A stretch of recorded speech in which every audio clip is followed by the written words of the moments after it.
think we're ready to start. You're ready to start? Okay. Would you like Father Jenkins to start with the prayer? Good.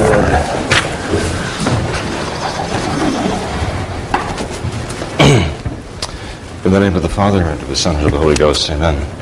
Come, Holy Ghost, fill the hearts of thy faithful, and kindle in them the fire of thy love. Send forth thy Spirit, and they shall be created. And thou shalt renew the face of the earth. Let us pray, O God, who didst instruct the hearts of thy faithful by the light of the Holy Ghost, grant us by that same Spirit to be truly wise and ever to rejoice in his consolation. Through Christ our Lord, amen. May the divine assistance remain always with us, and may the souls of the faithful departed through the mercy of God rest in peace. Amen. Mary, conceived without sin, pray for us who have recourse to thee. Saint Joseph, pray for us. And let's pray for the repose of the soul of Sister Gerard Vincent. Eternal rest grant unto her, O Lord, and let perpetual light shine upon her. May she rest in peace. Amen. May her soul and the souls of all the faithful departed through the mercy of God rest in peace. Amen.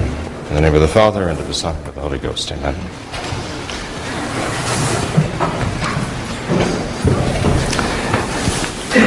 Ready to start? Can I just stop you for a second? Oops. Thank you. I just want to say a couple things. I'm not a good public speaker, but I never did like it in school. But just doing what a mother would do for any of her children, and just please bear with me. I can't express my gratitude enough to Father Jenkins and Father Cekada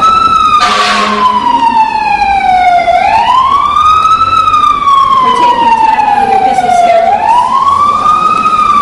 and consenting to meet with our families. This is really very important to us. We've been hoping and praying for this meeting for a very long time. The situation in our churches, that our churches are in, have caused many, many heartaches. Within my family in particular. And I know of quite a few similar instances throughout the two parishes where the families are broken in two over religious issues.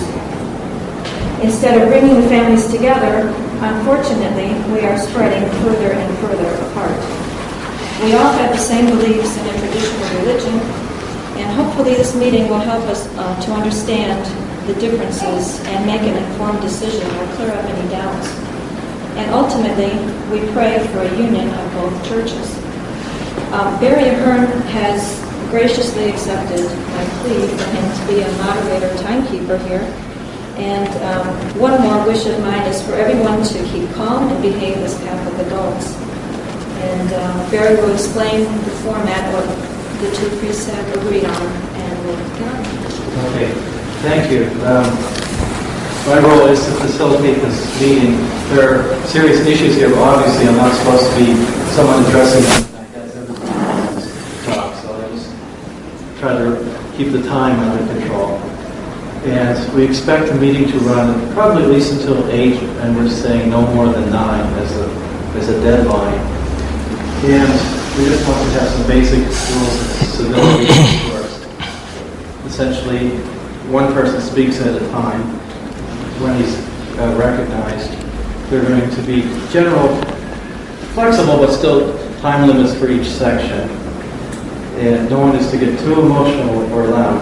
It is emotional, but you have to keep it under control. If anyone does get too emotional, we'll have to rule them out of order, and if it's too much, we'll have to adjourn for a while or something like that. And really, people can't find these acceptable rules, I think it'd be better to actually leave and find another venue to pursue these issues. But the basic flow is going to be as such. We're going to start with the presentation, first by Father Cekada, then Father Jenkins, 15 to 20 minutes roughly, and then each priest will have a rebuttal to the other, perhaps in the same time frame, followed by a question and answer period. And we're going to, first off, try to answer the questions that we have from the Cappuccino and Newman Rock families. We have some up here, the Cappuccino ones at least, a little pile here. And then other people are invited. And we will try to alternate between the priests. Each priest will have about 5 minutes to answer each question. And for written questions, which is usually the better way to go to get your thoughts together. We have some index cards and pencils on the ledge back there. If you could fill them out and have them passed up here, we would appreciate that. And I think that's all I have to say. I think, Father Cekada, are you ready to go? I think so. Thank you. All right, I'll crank my kitchen timer up here. See if we can cook up anything.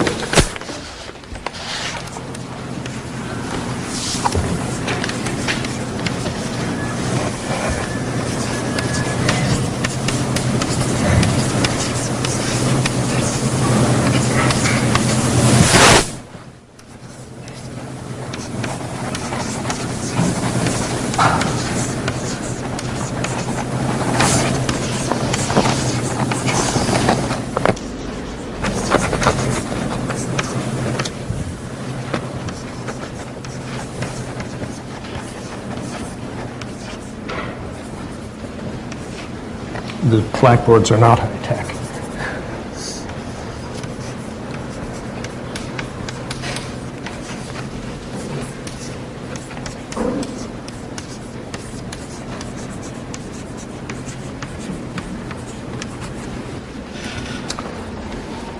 I did not come here to debate, Father Jenkins. Debates essentially, to my way of thinking, consist of emotional appeals.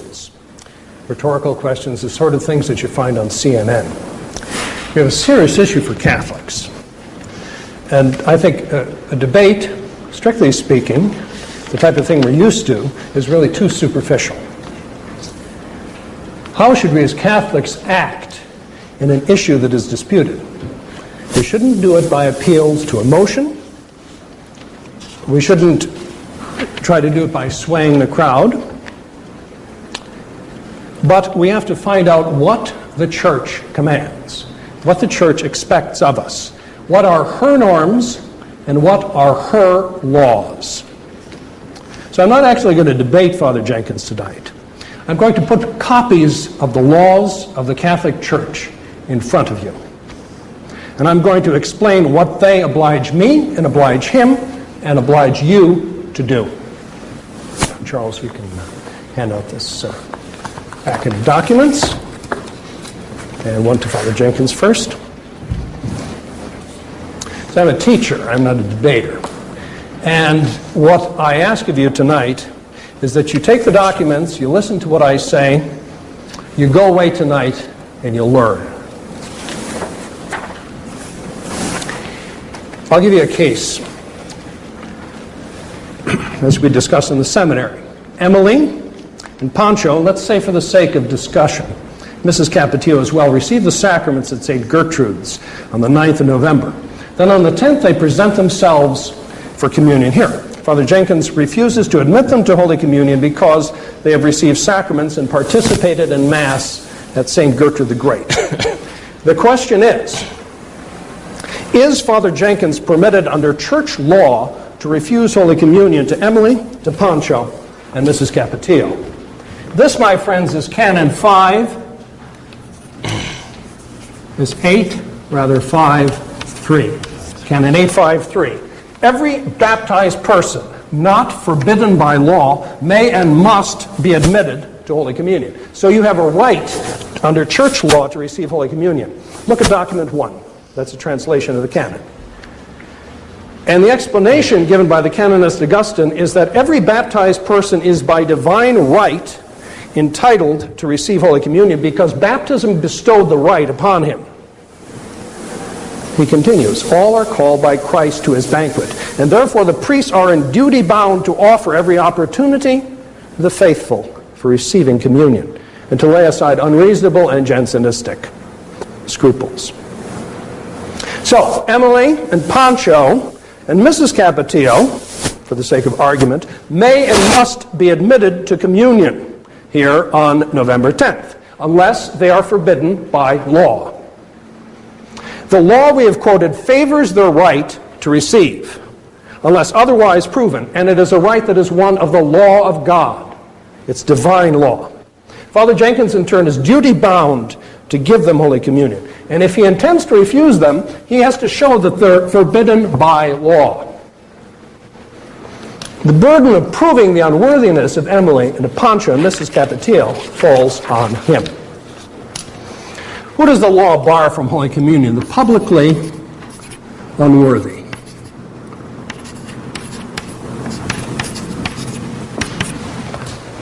Document 2. The Holy Eucharist, that's Canon 855, may not be given to such as are publicly unworthy, such as the excommunicated, such as the interdicted, such as the notoriously infamous, unless they have given signs of repentance and amendment. That's in document 2. So Father Jenkins has to demonstrate that Emily and Pancho and Mrs. Capetillo are publicly unworthy.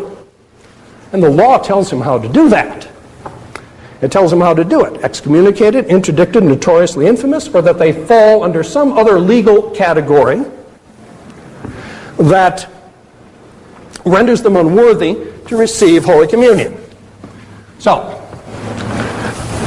they are publicly unworthy under what heading?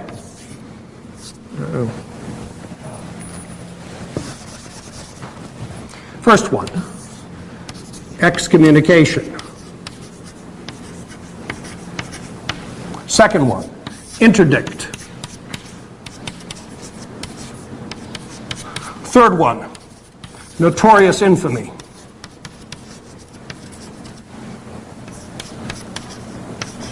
Or is there some other law, perhaps?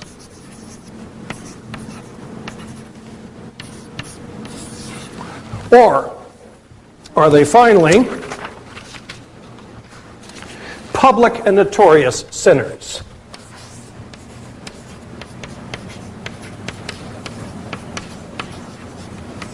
That's what he has to prove. That's what he has to show. He has to show that from the church law. Okay, look at the documents. Document number 3. That's a list. There are 44 causes given in the law of the church for excommunication. He has to state, if he wants to say they're publicly unworthy, which offense they've committed, when and how they committed. That's one part of the law. Interdict.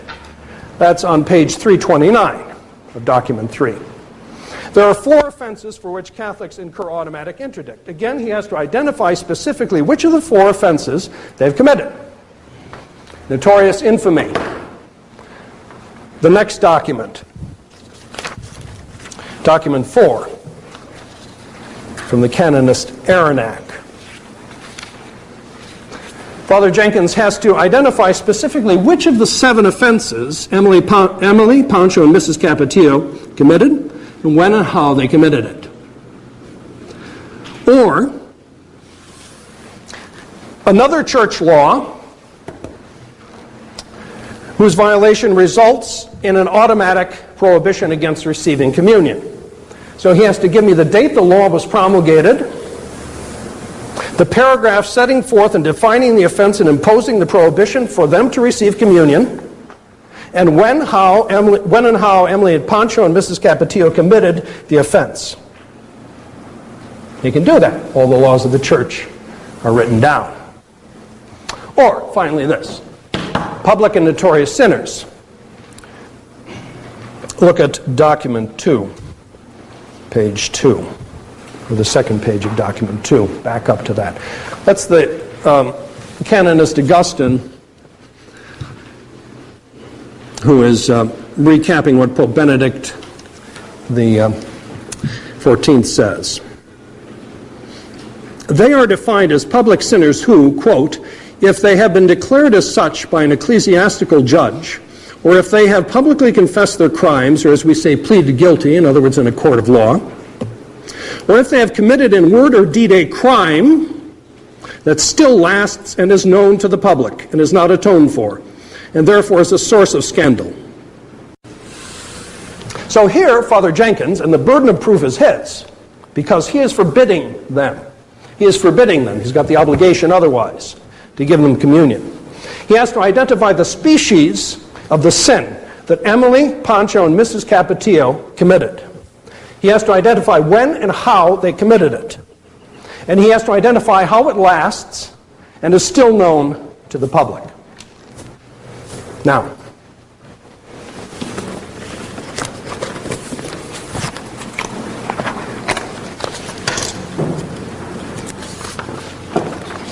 I have no rhetorical tricks up my sleeve. My notes are here. Okay? I'm giving you all a copy of my notes to study afterwards, which is what you should do. Don't let your emotions be swayed. Let your brain be swayed by the evidence of the law of the church that I'm giving to you. To sum up, every baptized person not forbidden by law may and must be admitted to Holy Communion. Therefore, Emily, Pancho, and Mrs. Capetillo, for the sake of argument here, must be admitted unless forbidden by law. The church favors their right to receive. If Father Jenkins intends to refuse them, then he must prove that some church law forbids them to receive. The church, the law of the church bars the publicly unworthy from communion. I'm summing it up as I would for my students. You become publicly unworthy through excommunication, through interdict, through notorious infamy, through some other law which can be identified, or through being a public and notorious sinner. Church law sets forth in detail how each of these is incurred. If Father Jenkins intends to refuse communion to Emily, Pancho, and Mrs. Capetillo, he has to specify the offense committed, the law violated, when it was committed, give us the details on it.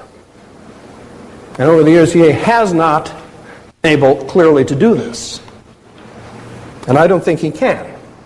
And therefore, the conclusion is clear, that Father Jenkins is not permitted under church law to refuse communion to Emily, Pancho, and Mrs. Capetillo. Accordingly, he must give them communion.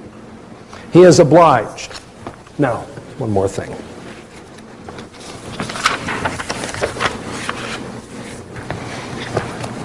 A few things to watch for in his presentation. He has an unwillingness to be pinned down on these issues. I know I've tried it. I've written him letters. I tried to get him to identify these things. He will not be pinned down.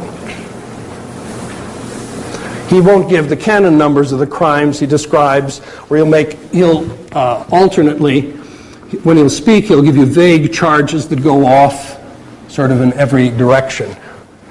And it's sort of puzzling to answer vague charges like this. And that's why I say, look at the documents, folks. Look at the laws that I give you. And he'll also make emotional appeals. He'll tell you how sorry he feels for Emily and Pancho to be having to put through this. Ignore that. Ignore all that stuff. Look to the law. Or he'll try guilt by association. One person did something evil or did something dumb 25 years ago.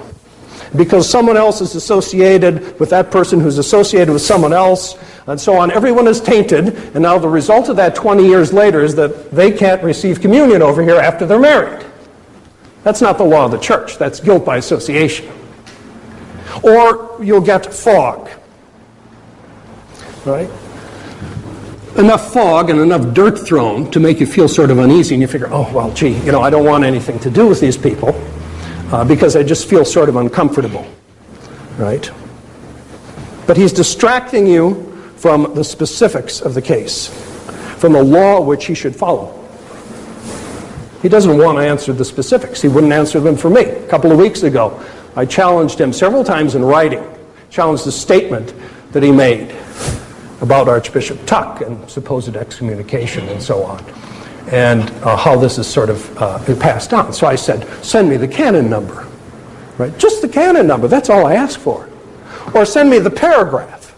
Send me the paragraph in the law of the church and some other law of the church. Here are all the laws of the church, 1917 on, right? Order of date, show me. Show me.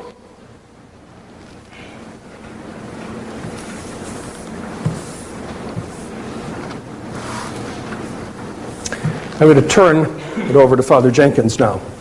I'm proud of myself. I did it in 15 minutes. But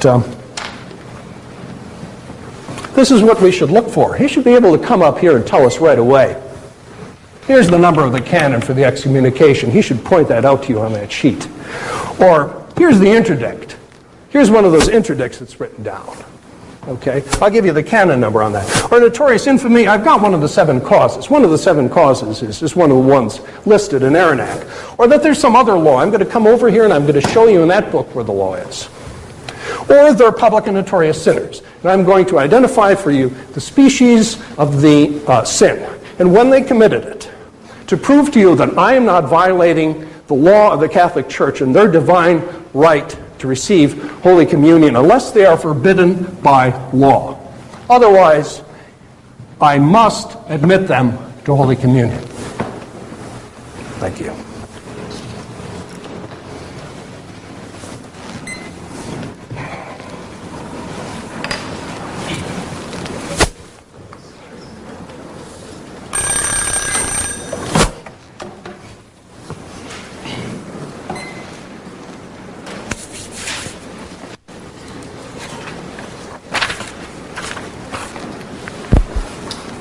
You got me on, Jim? Okay. Well, I thank Father Cekada for being here tonight.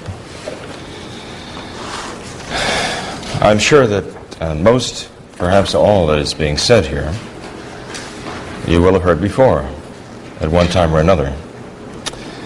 But you've never heard it said in this way, that is, with both Father Cekada and me in the same room. And so I am grateful to Father for coming tonight to be here, and perhaps this could even be the beginning of a series of talks, although it might distress him to think so. But you never know what it might develop into. I sincerely hope something good comes from this evening. Now, I actually had a little bit of an introduction here, and I hope Father will indulge me in this. Go right ahead. After his presentation here. Listening to Mrs. Capetillo introduce both of us tonight, it is a lamentable situation, there's no doubt about it. And despite that Father told you to ignore my sympathy, protestations of sympathy, I know it is hard on everyone. And despite whatever impressions you might have gotten, or despite what might have been said, I know that none of us enjoys this at all. And we can also pin blame on each other. There has been blame pinned, for example, on Father Cekada in the past because he reversed his position on this matter. But I don't blame him for that. The very fact that we can change our minds about things is the same reason that we are redeemable, that we can repent of mistakes. It's a human prerogative. But of course we need good and serious reasons to change our minds. And that's what's the issue here, whether those reasons are compelling reasons. And so I'd much rather not blame Father Cekada, or Father Dolan, or Father Sanborn, or any of them. But I find that the modernists who've done this to the Church are really the ones who are to blame for all of this mess. Because they put us all in such a terrible position to have to deal with these problems that are so serious. And I know Father Cekada would like to reduce it, or in his own mind does reduce it to something so simple. I say it is not that simple. I say there's much more to this than that one question alone as to whether Father Jenkins would give Holy Communion to Pancho, Emily, and Mrs. Capetillo on November 10th. There's just a lot more to this, and that is not being addressed. It is actually being ignored, swept under the rug, as though it were of no consequence. But it is of the greatest consequence. Everything depends upon this. These other questions. And Father Cekada says I haven't responded to him. And it's true, when I started receiving the series of faxes day after day, I did not respond, certainly not immediately. But when I did respond, it was to ask for this meeting, so that we could present the evidence side by side. As I mentioned in my letter, I was concerned that people were getting batted back and forth. And I'd heard so much of this from so many people, I thought that, well, it's time that we actually met face to face and addressed the questions, and not just some of the questions, but all of the questions. And I want to begin by pointing out that it is not only emotions that can cloud the issue. There are other factors that cloud the issue as well.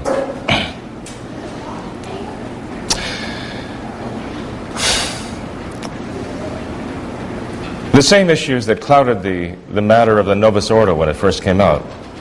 Why did so many of the people who first resisted the Novus Ordo changes, why did they eventually succumb to them? Because the twin gods, the twin idols of modern times, comfort and convenience, eventually won them over and broke over their resistance, and broke down their resistance. And I fear that the same thing is at work here.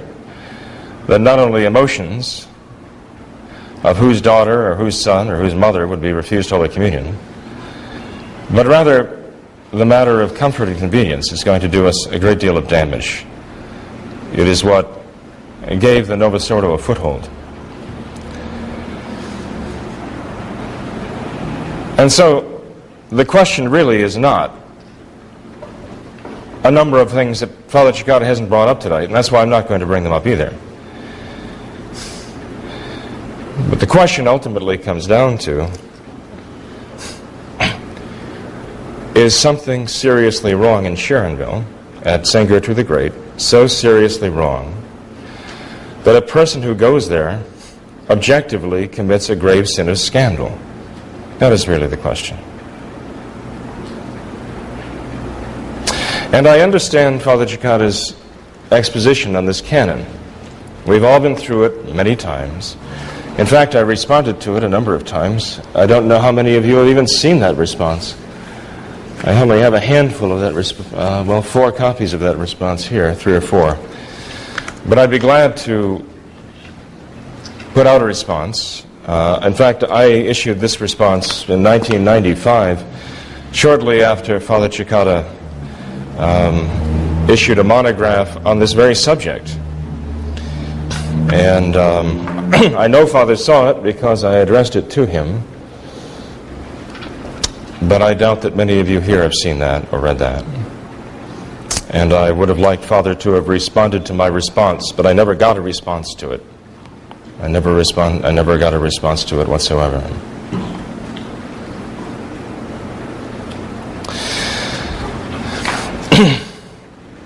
Perhaps, in fact, I should just allude to that here. You see, Father Cekada's interpretation of this canon is faulty.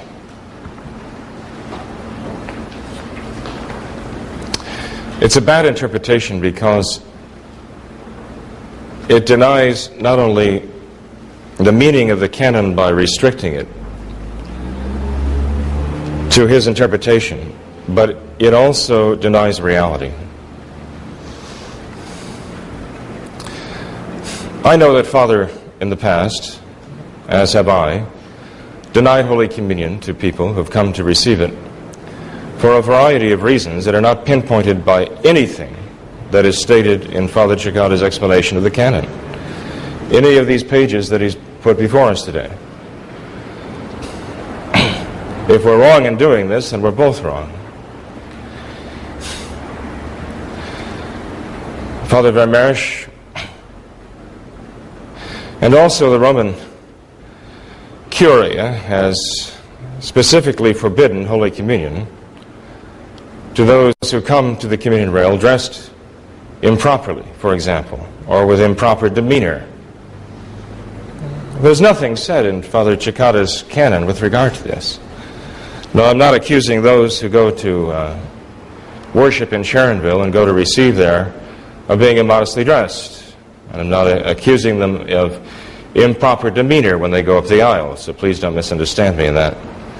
What I'm saying is that this is an example of a clear case when a priest can and must refuse Holy Communion that simply is outside the bounds of what Father Cekada is talking about here. And any of these, I would ask him to point out to me on those pages where this is covered. If someone were to come up the aisle wearing a Budweiser T-shirt, for example, or a strapless dress, or chewing gum, these are relatively minor things compared to the other issues that have not been addressed yet.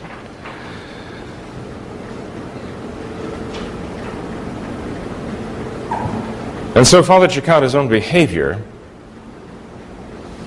demonstrates that his interpretation of this canon is inadequate. If a Catholic were to frequent a Greek Orthodox church, because he says the Greek Orthodox still have the traditional Eastern liturgy, neither I would give him Holy Communion, nor would Father Cekada, I believe. I would hope. Until he agrees not to frequent such a church. And I ask Father to respond specifically to this, giving, he says, names, dates, and places. His explanation of the canon is just faulty. The fact is, the canon does allow for other factors. When it gives in Latin the examples of excommunication, interdict, and notorious infamy, it uses the word quales sunt, such as are. And the canonists say this by no means is meant to be exhaustive of all the possibilities. Rather, the sacramental and moral theologians of the Church, and I can give you copies of what they say in Latin, but I can also get a translation for you, say that anyone who is indecens, indecent, in dress or demeanor, for example, must be excluded from communion. And furthermore, you'd be scandalized if we didn't exclude them. But how do they fall under the excommunication, interdict, and notorious infamy? Or the idea of being a public sinner. Is one a public sinner for coming up to receive Holy Communion wearing a sweatsuit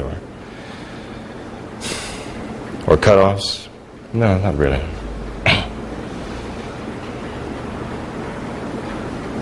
But you certainly wouldn't want a priest to give him Holy Communion. You would know that'd be wrong. Well, there are deeper reasons here that go far beyond this one canon that Father's quoted, or two, 853, 855. The question is it Catholic? Is it legitimate? Is it traditional for Catholics to associate and affiliate themselves with the Thuc line of bishops? That's the question here. That's where everything starts, and everything follows from that. And that's a question that cannot simply be swept under the rug. We were all united in this at one time. Father Cekada, Father Dolan, Father Sanborn, Bishop Kelly, Father Rochka, Father Skirky, on and on, the rest of us. We all had the same understanding. As Father Sanborn said, it's simply too sordid to be associated with. And even Father McKenna, who's now a Thuc bishop, who was brought to Mount St. Michael's, is another question altogether, because the two things were brought together in the person of Father Pivarunas. Even Father McKenna, after he was sent away from Mount St. Michael's, said that Mount St. Michael's was schismatic, is schismatic, and will always be schismatic. And he is one of the Thuc bishops from a different line, from a different avenue than Father Dolan. There are clearly problems here. When Father Cekada said, and I'm not saying this to hang this on you, because you've changed your mind and I understand that, and if you have good reasons for it, I want to know them.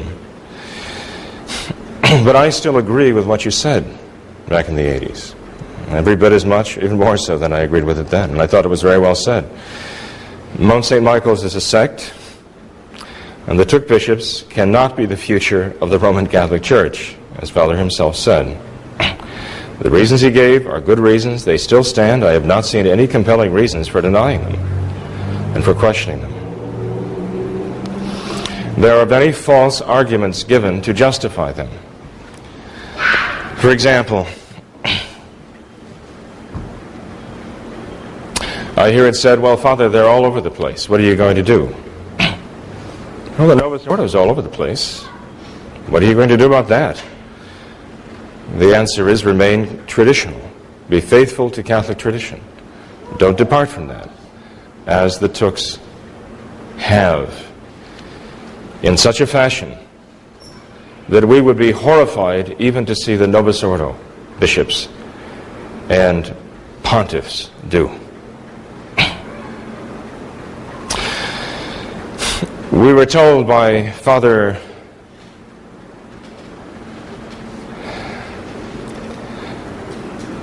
the French priest who puts out Fort dans la Foi. Name?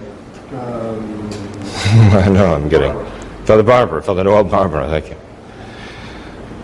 After he had summed up very beautifully the problem with the Thuc bishops, he threw it all aside finally and said, we have to break the monopoly of the Society of St. Pius X. But that's not a reason to justify the unjustifiable.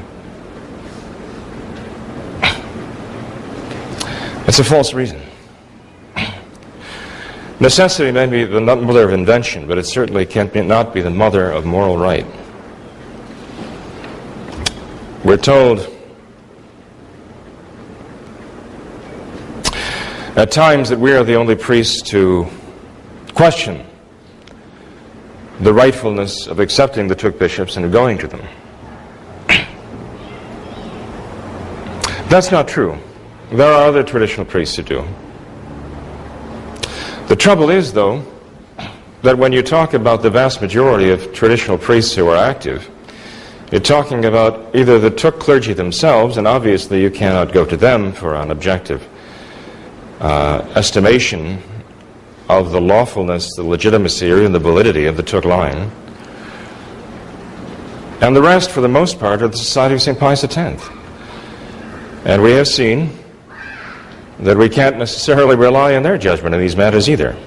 And the fact is that the only priests I know of who have made a serious effort to investigate the Thuc line, and we did so honestly, and I can say this in my own case, I know that for a fact, with an open mind, to try to determine whether or not these orders could be considered reliable or could be considered Catholic. And we did go and we did talk. We spoke with the men who were probably closer to Archbishop Thuc than any other people, those who assisted him in many ways and who were responsible for his consecration of a number of people and who were present for that. 2 Germans, Professors Dr. Hiller and Dr. Heller. We made the efforts and we did the investigations with them. And we also investigated many other sources as well. And what we found merely intensified. It did not take away the reasons that were given back then. In fact, when Father Sanborn and Father Kelly and I left after our day with Dr. Hiller and Dr. Heller in Munich, I asked Father Sanborn, what do you think? Can we touch these Thuc priests or bishops? And his answer to me was, no. He said, because there is no sufficient evidence. He said to me, I have complete confidence in Father Gerard de Laurier that he would certify that his consecration was done validly. But he said, that's my own personal conviction from Father de Laurier in the public forum. That means for use for souls. A priest could never use that. Now Father Sanborn has changed his mind. And that brings me to a fourth false reason why this is justified. Well, the principle isn't wrong. Let me put it this way. The principle isn't wrong. The application is absolutely wrong. And the principle is this: if a consecration or an ordination takes place, it must be presumed valid. And those who would challenge it have the burden of proof on them. They cannot only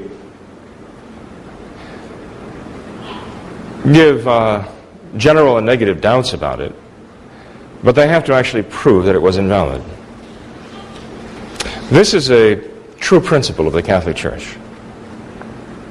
It has to do with validity, not liceity or legality, notice.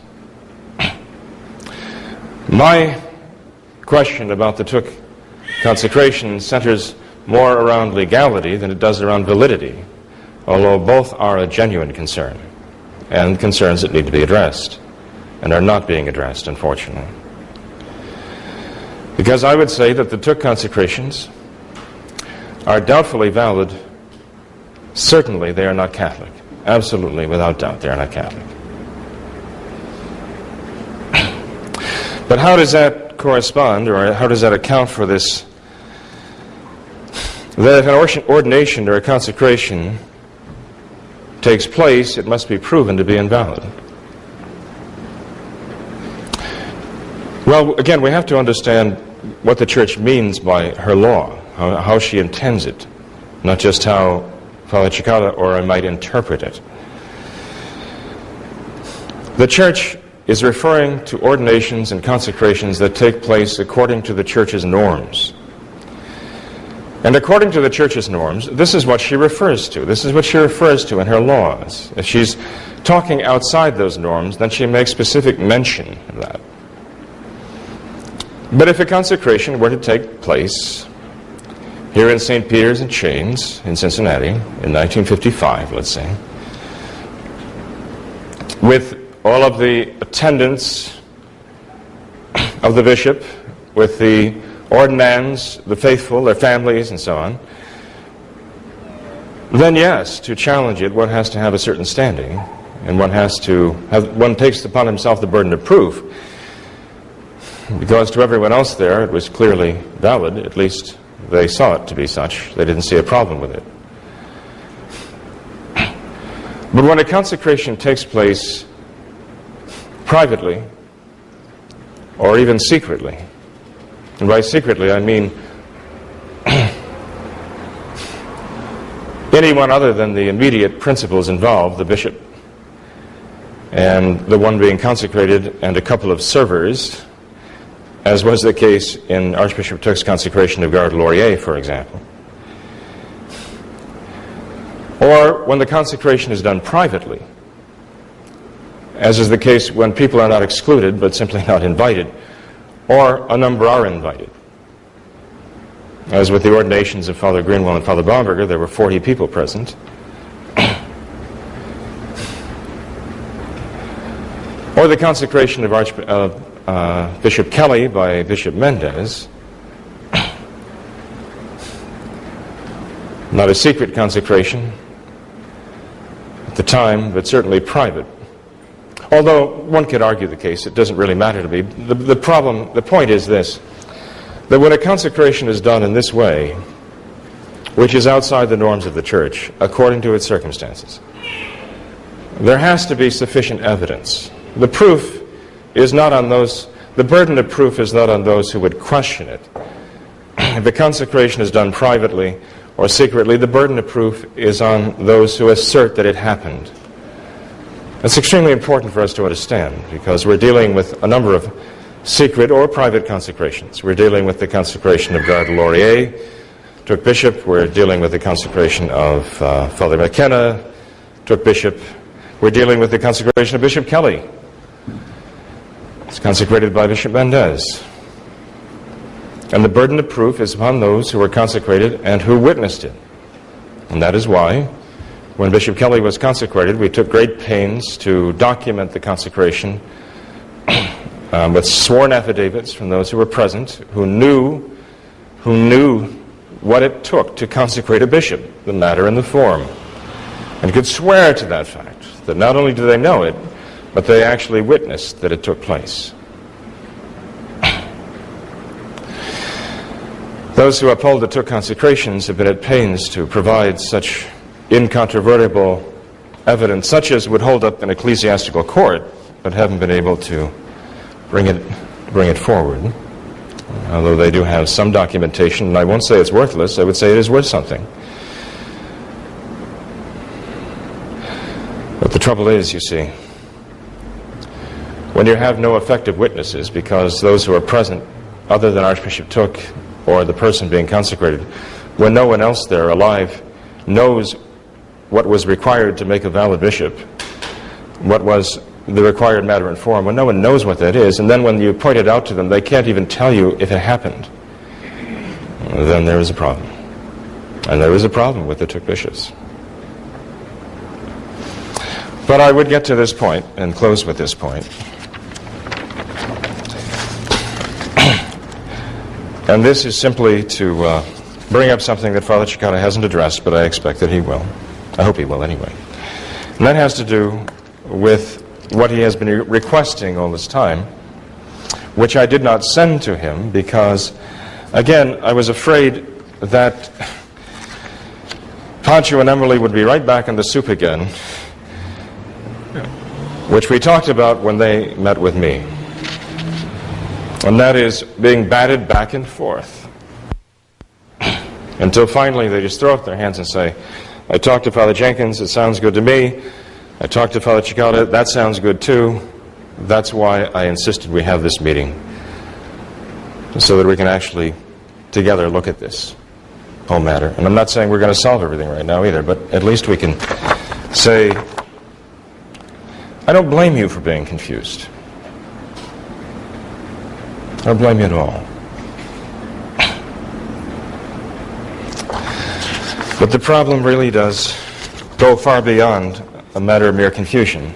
It should be something that we can dispassionately look at and discuss. Apart from the emotional aspect of who's denying whose brother, sister, mother, father, friend, Holy Communion, because that is a very emotional thing. I realize that, and I know a lot of you, and I came into the room beforehand that I could feel the coldness on the part of some people. And I expected it, I did. But it's because of personal feelings are involved here. Well, that doesn't surprise me. How could they not be? But it's just that we have to go beyond that right now. If we're going to get anywhere. Because I assume that every one of you here today is of goodwill. I really do. And I don't think any one of you would be going to worship in Sharonville believing it was wrong. I don't believe that. That's not the issue.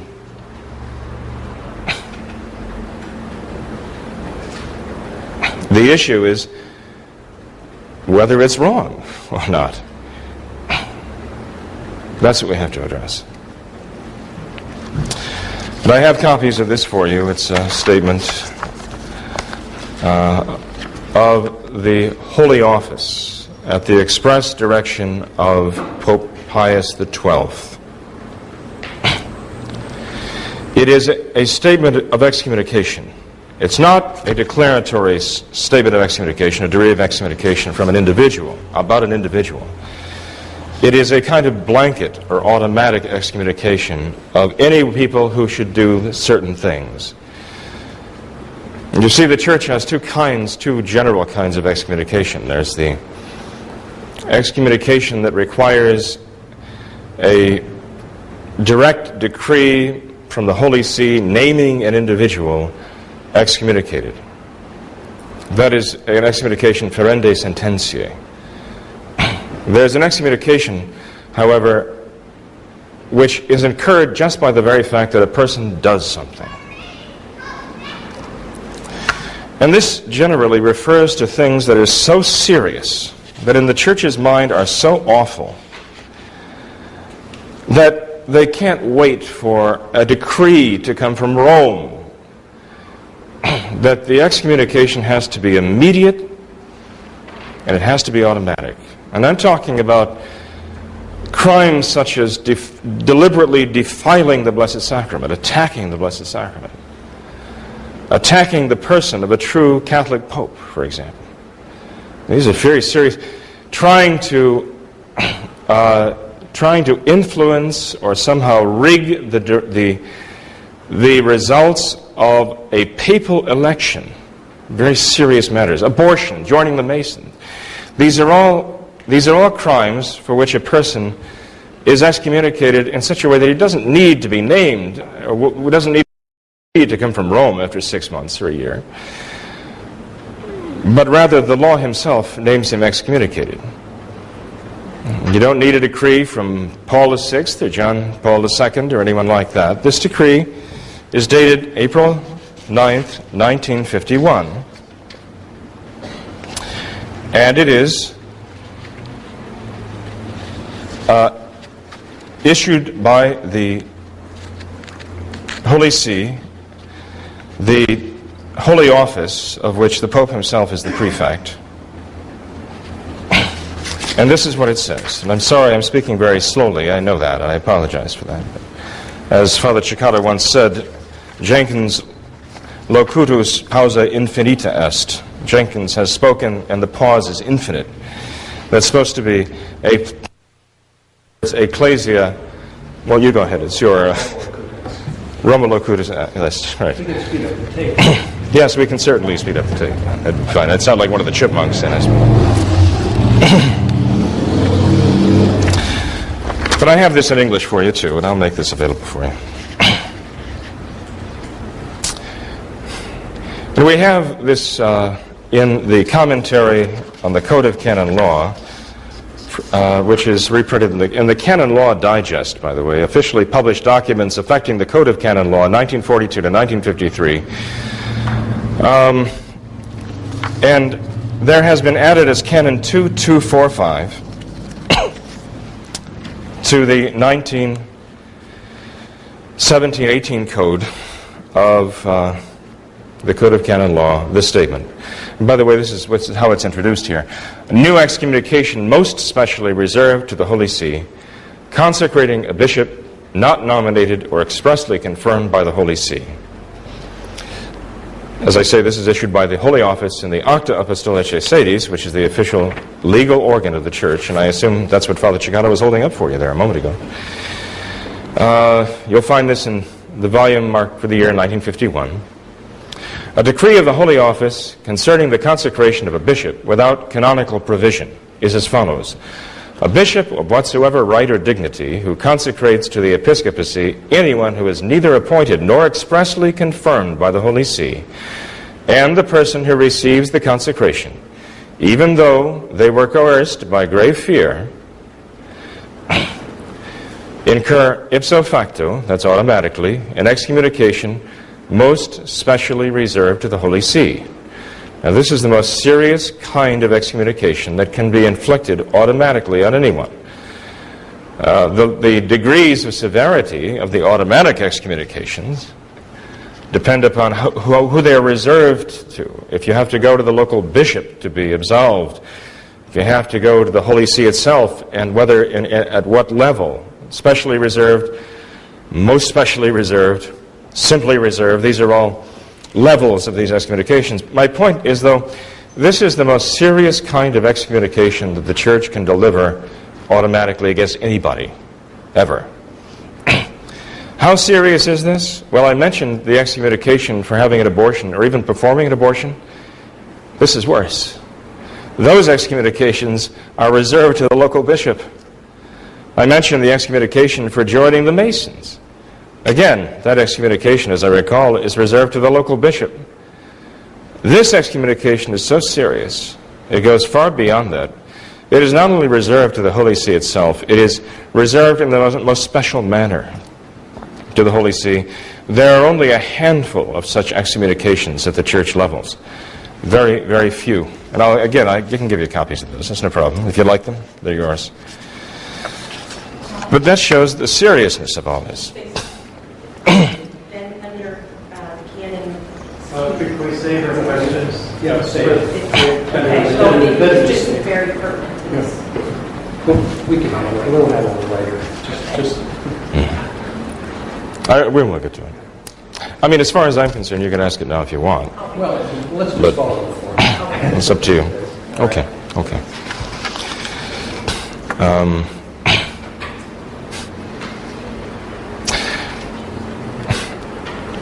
Pope Pius XII issued an encyclical in 1958 commenting on this very decree. And he explained exactly what he meant by this decree. And he said in that encyclical of 58, again, if you want copies, I'll give you copies of it. He said in the encyclical Apostolorum Principis, maybe I better write that down. Okay, sure, taking notes. Charlie, we're at almost 35 minutes. Well, I'm sorry. I'm going to give Father Cekada every opportunity to respond in kind. As we said beforehand, we'd be flexible. And you know why I know why you said that.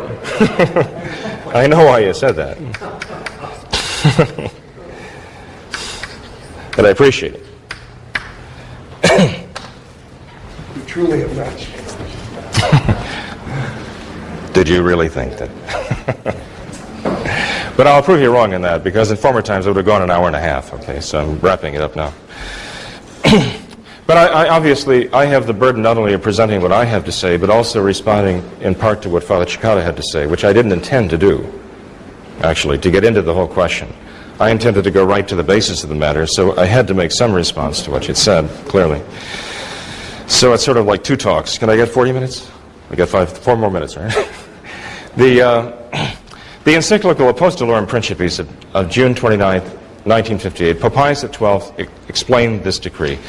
And he said it had to do especially with the consecration of unworthy men, and it had to do with consecrations that took place against all right and all law.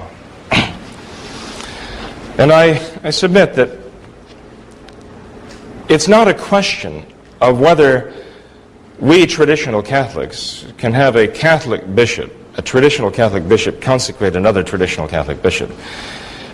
It's not a question of that, because what sets the consecrations by Archbishop Lefebvre and Bishop Mendez completely apart from the consecrations done by Archbishop Thuc is this, that Archbishop Thuc violated such a divine principle of the Church's law and her tradition, something so grave that 16 years before, actually 26 years before, I beg your pardon, Pope Pius XII had this decree put in place of excommunication. He consecrated a non-Catholic, a known non-Catholic, a man named Jean Laborie, a man of Paris. You've heard that he was a homosexual, a notorious homosexual in Paris. This would certainly make him unworthy, but that's not my central point here. Jean Laborie had been consecrated a bishop at least twice before, outside the Roman Catholic Church, schismatically, by his Whiteness Mar Tugdal of the Holy Celtic Church, and also by a man named Canivet, who was a descendant of the Valette line, of schismatic bishops, and who himself was tied to satanic worship centers in France. It was after these two consecrations that Archbishop Thuc then consecrated himself Jean Laborie, and it's particularly tragic that he did that, because he brought together not only these schismatic lines, but he brought what should have been a Roman Catholic line, and it was something that was done against all right and all law. And I suggest if we ignore that we do so at our own peril, that we have no right to claim to be traditional Catholics, and we're hypocrites if we ignore that and say it doesn't matter. We know, every single one of us here is very well aware of the fact that if John Paul II or any one of his Novus Ordo bishops were to do something like this, we would be outraged. And we would say, that proves it, as if we needed any more proof. Well, my dear people, Archbishop Thuc violated a law which the consecrations of Bishop Mendez, by Bishop Mendez and Archbishop Lefebvre, did not even touch. His consecrations in Palomar de Troya already filled that requirement for excommunication, was specially reserved to the Holy See. But his consecration of Jean Laborie in February of 1977, there's absolutely no doubt, there's no question. That put Archbishop Thuc in the status of an excommunicated person. And even though you may discount the excommunications that followed, because we had Novus Ordo popes in charge at the time, the reasons why they excommunicated him were reasons for which the Church certainly would and did excommunicate people in the most severe way possible. When he consecrated, even if he did validly consecrate certain people, he certainly did not do so in a capacity as a Roman Catholic bishop. And the bishops who would follow from him, however valid they might be, cannot claim to function in the role of traditional Catholic bishops or Catholic bishops of any stripe. With that, I'll turn the floor over to Father Cekada. I presume he has a rebuttal to make. Maybe not. What I'll do is I'll do a short rebuttal, and then I have a suggestion, because you suggested a number of topics. Right. Right. Let me see if I can do this is going to be less than 5 minutes. Rebuttal. A couple of points that Father Jenkins made. We'll talk about the big issues later, but his criticism of my interpretation of this, in fact, I did do a response to it, and I did send it to him, and I sent it to all the members of the parish here. And it's called Father Jenkins' Defense of Communion, an analysis by Father... Maybe you didn't get it. I don't know. But I did. I did a 4-page response to it, and I did what I did tonight. I sent documents to everyone supporting the different contentions I had. Father spoke of the decree of the Congregation of the Council, forbidding indecently dressed people from coming to Holy Communion. That doesn't undercut this, because that means it's forbidden by law to address in improper fashion. Or you get someone in this country where that law does not necessarily apply, because that was an Italian law, particular to the church in Italy. Someone comes obscenely dressed is actually the rule in moral theology. If a woman comes obscenely dressed to the communion rail, you may refuse her communion, but that's because she's publicly unworthy. That's because she's a sinner.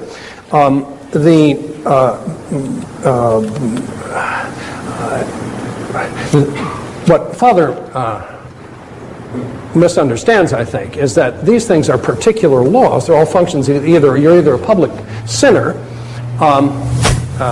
because it's immodesty or impurity, and so that's your public sinner, and it's irreverent to receive the Eucharist. Or there's a particular law that says you can't be admitted to Holy Communion. So this all falls within the purview of this. Right, baptized person not forbidden by law. So that what Father says doesn't undercut the case.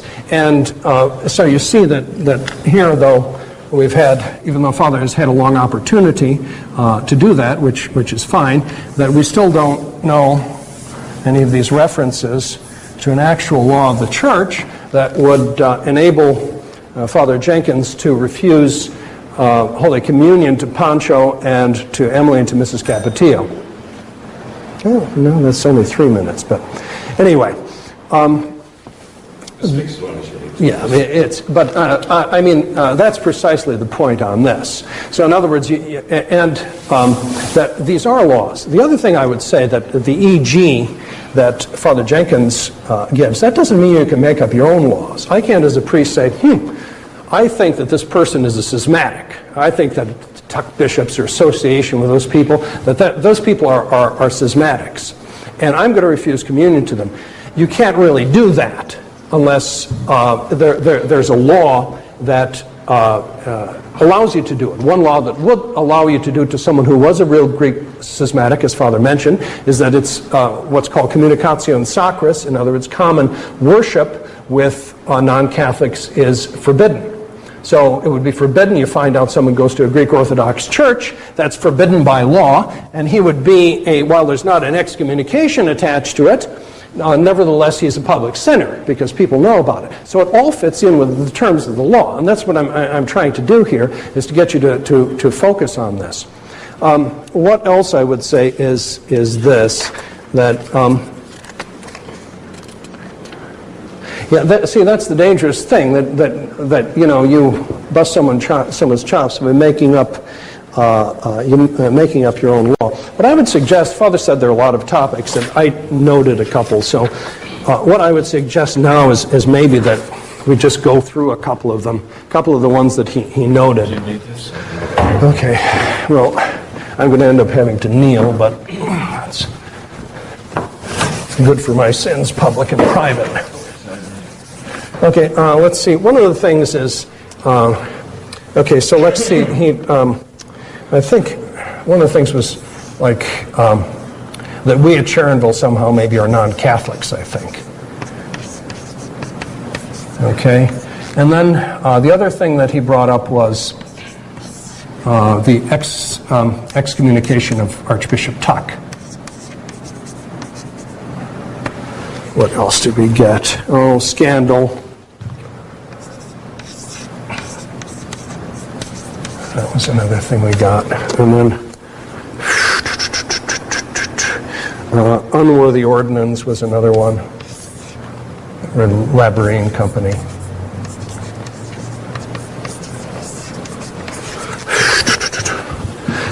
And then there's a whole issue of the Thuc consecrations themselves.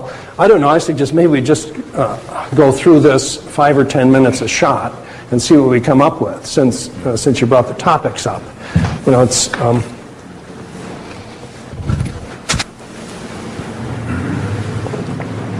may I have some more water, please? Okay, and then I'll announce how much time I think I'll leave Holy Communion, because Archbishop Thuc, let's say, was a non-Catholic somehow, or CMRI member. CMRI came up, or maybe somehow by association Bishop Dolan is a non-Catholic, or, pick whoever's involved over there. That we are, or were, or are non-Catholics or schismatics or something like that. I refer you to document 5 on the list. Document 5 is a definition of who a Catholic is. And this is from Pius XII's Mystici Corporis. It's document number 5 there. In the church, they alone are to be counted as members who, having received the baptism of regeneration and profess the true faith, who moreover have not had the misfortune to separate themselves from the assembly of the body, that's the assembly of the body of the church, or been excommunicated by legitimate authority for very grave faults. We'll get to that business later, okay? Now, if Father Jenkins maintains that the CMRI bunch, or Archbishop Thuc, or me, or Bishop Dolan, if we're non-Catholics, he has to demonstrate that we don't fall within this definition, because that defines who a Catholic is. You don't fall in the definition, you're a non-Catholic. And so apart from heresy, that's not professing the true faith, he would have to show that the person he accuses has either separated himself from the assembly of the body, that means to become a schismatic, or he has been excommunicated by legitimate authority. Talk about that later. Let's talk about schismatic first, okay? That non-Catholics in the Code of Canon Law are defined in, or 3 important terms are defined in the Code of Canon Law in Canon 1325. And that's document 6. We're going to give you the definition of a schismatic. You call someone a schismatic, he has to fit into this definition. If one, after the reception of baptism, while retaining the name of Christian, pertinaciously refuses submission to the Supreme Pontiff, or rejects communion with the members of the church subject to the latter, he is a schismatic. So, church law doesn't give another definition. Right? This is the one that I have to follow, that you have to follow, that Father Jenkins has to follow. Now, if Father Jenkins calls a baptized Catholic now schismatic, okay? Let's say he does that to me. He has to show one of 2 things: that refused subjection to the Roman Pontiff, or refused to be in communion with those subject to the Roman Pontiff. It's either or, and he did it pertinaciously. Now that's a term of art and canon law, and that's defined, as you'll see on the documents I'll give you. It's from a Latin document. I give you the English. Pertinaciously means this presupposes bad faith, such as the schismatic knowingly and willingly tears asunder the unity of the church. So, we follow that definition. Father Jenkins has to identify this occasion for anyone he calls a schismatic. He has to tell us when and how Thuc refused to be subject to a true Roman pontiff, or refused communion to those members of the church who were subject to a true Roman pontiff, and did so pertinaciously, in other words, knowingly and willingly, so that he wanted to tear asunder the unity of the church. That's what you have to prove if you call someone a schismatic. Or, say he does it about someone in CMRI. I challenged him to do this about Sister Teresa, who was with us for a number of years. She had been the Mother Superior of the CMRI sisters. She had been like one of the founders from '68. And I said, fine, here's the definition. And this was in these letters we circulated. Identify, Father, the occasions on which she refused to be subject to the Roman pontiff, or rejected communion with members of the church subject to him, and did so pertinaciously. See, this is the law. It has to, and your chops are being busted. You're going to be punished if this happens. So it has to be defined narrowly. You can't make your own definition. Or Bishop Dolan, ditto. You know, when did he refuse subjection to the Roman pontiff? Right? Or when did he refuse communion with members of the church subject to the Roman pontiff? And when did he do so pertinaciously? Father has to identify the occasion on which he did it. Otherwise, he can't claim any of these people are schismatics. All right? To sum up, Pius XII teaches that a baptized person who professes the true faith is a member of the Catholic Church unless he is separated from it by excommunication from legitimate authority or schism. Church law defines a schismatic as someone who refuses subjection to the Pope or refuses communion with Catholics in communion with the Pope. And he does so pertinaciously, which is to say knowingly and willingly. Father Jenkins must prove anyone he calls a schismatic meets these criteria. And I maintain he can't show that Thuc or any individual CMRI member, you can't make a vague accusation. Point one out, okay? And Schuckart claims he's the Pope, right? He's crazy, right? He doesn't necessarily fall pertinaciously under the heading of schism. He's nuts, right? He's nuts. And he's deluded, right? So you have to fall within the definition. And still, the sins of Schuckart don't affect everyone who's ever come into contact with someone from Mount St. Michael's and given them communion. Find that in a law somewhere.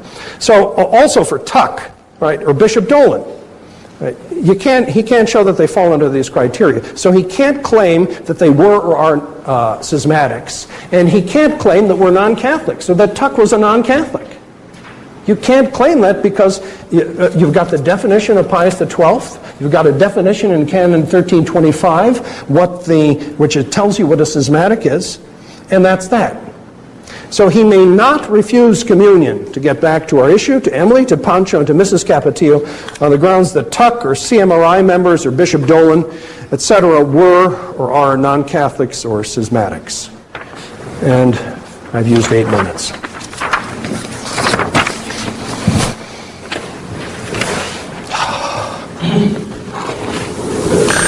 That's it.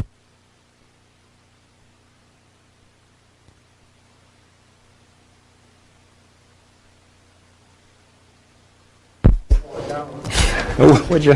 Because I don't know if I can talk any faster than I do.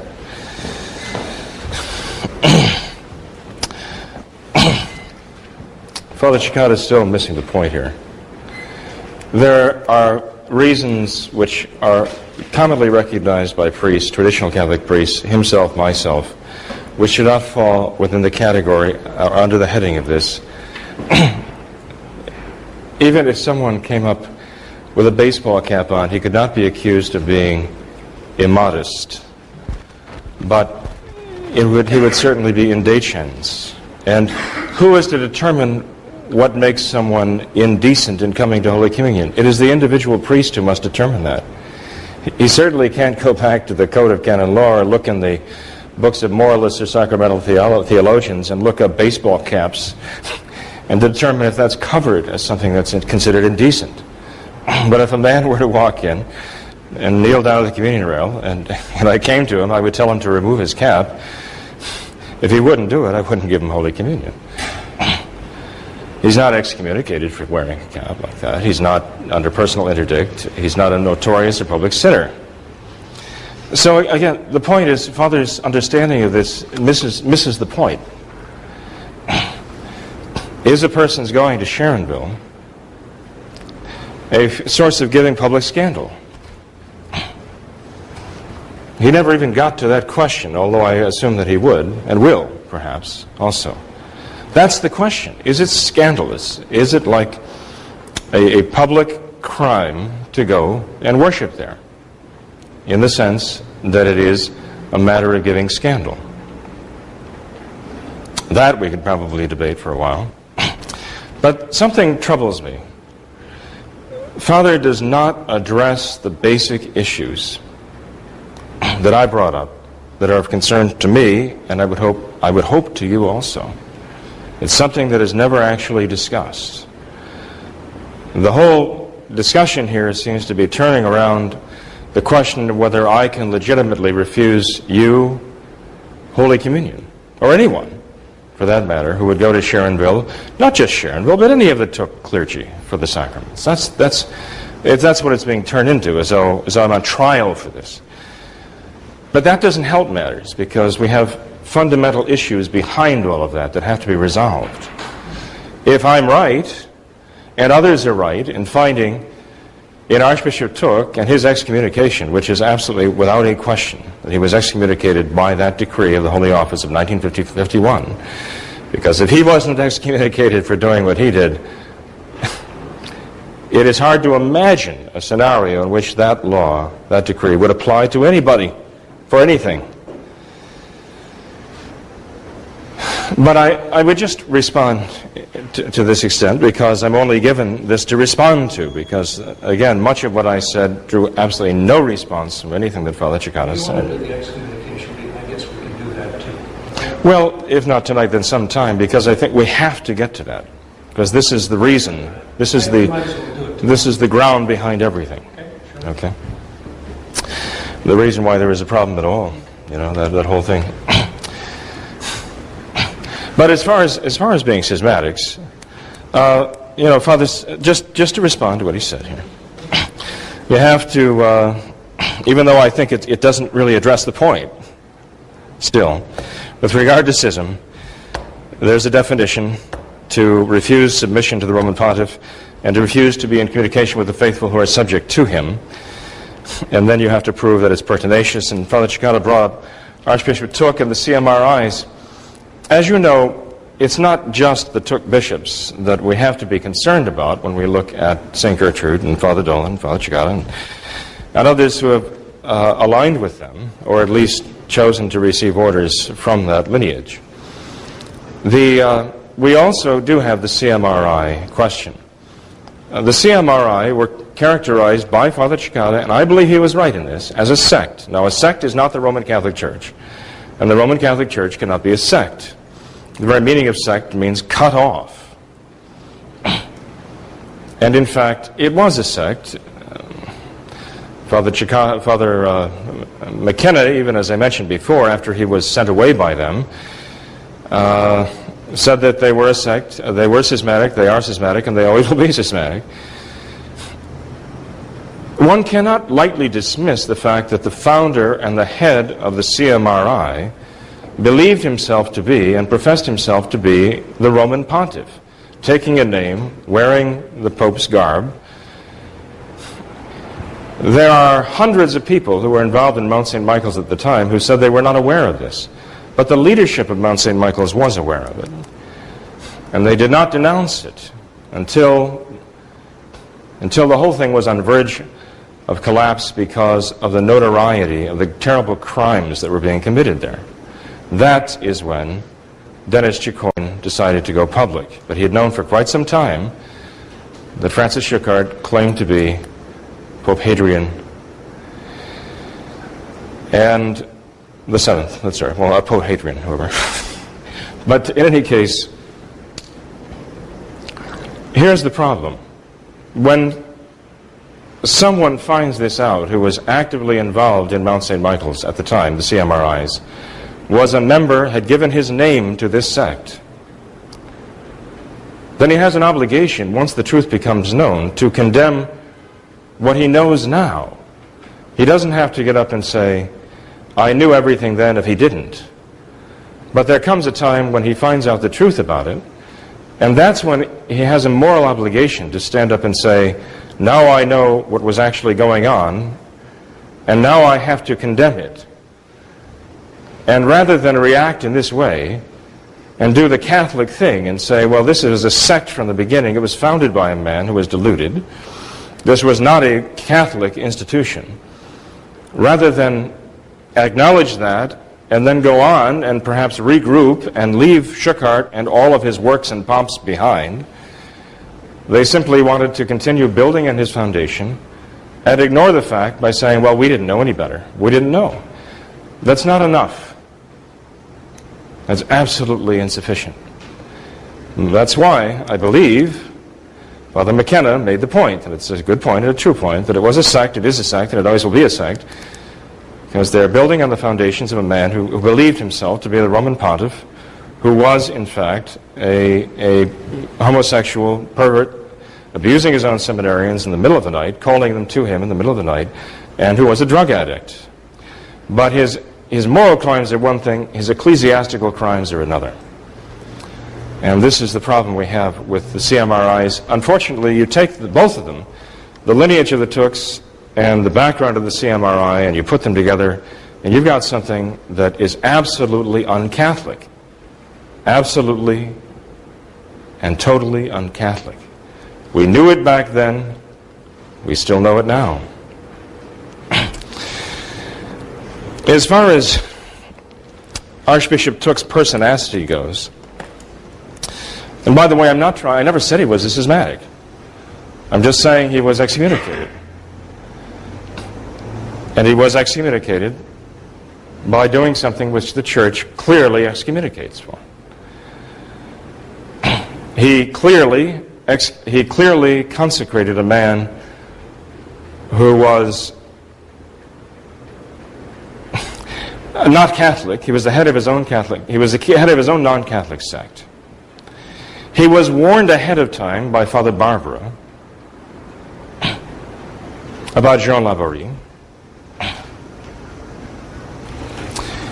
because, and I know that for a fact because I was present when Father Barbara was visiting Dr. Coomaraswamy here in America, and that question was specifically addressed. Did Archbishop Thuc know that Jean Laborie was a notorious homosexual Paris and that he was a member of his own schismatic sect? And the answer that Father Barbara gave was, yes, he knew that. I told him that. But even if one were to discount that and say, well, you know,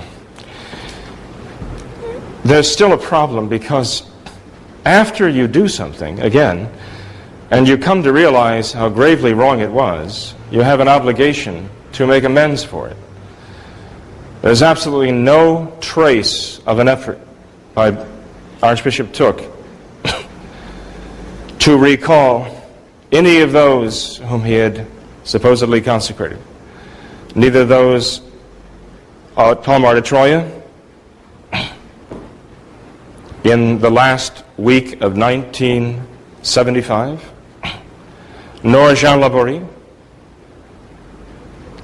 nor any of the others he had consecrated, until the very end of his life, when he allegedly wrote that he condemned all those consecrations because they were all illegal. And we rightfully question whether he wrote that with a free hand. Even Dr. Coomaraswamy and Gerard de Laurier acknowledge that Archbishop Thuc made no effort to rectify the grave problems that he'd caused and the grave crimes he'd committed by turning these men aside from the evil they were doing, such as laborie. There certainly was a certain pertinaciousness involved here, in the sense that there was the continued behavior. And by the way, I would also point something out here too.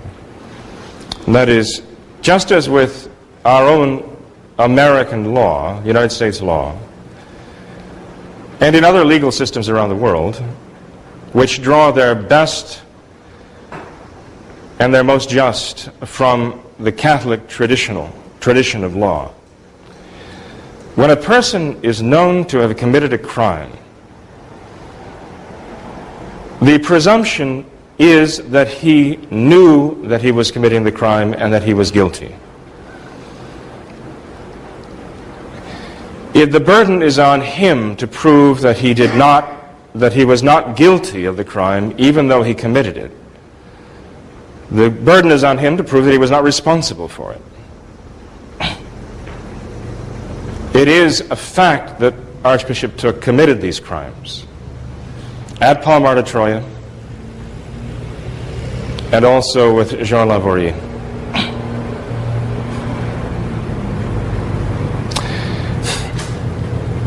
And not only does that fact alone make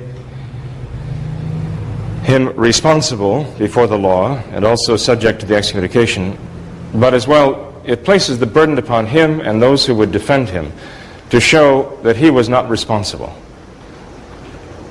The problem is this: if they show he was not responsible, this is going to impinge upon his mental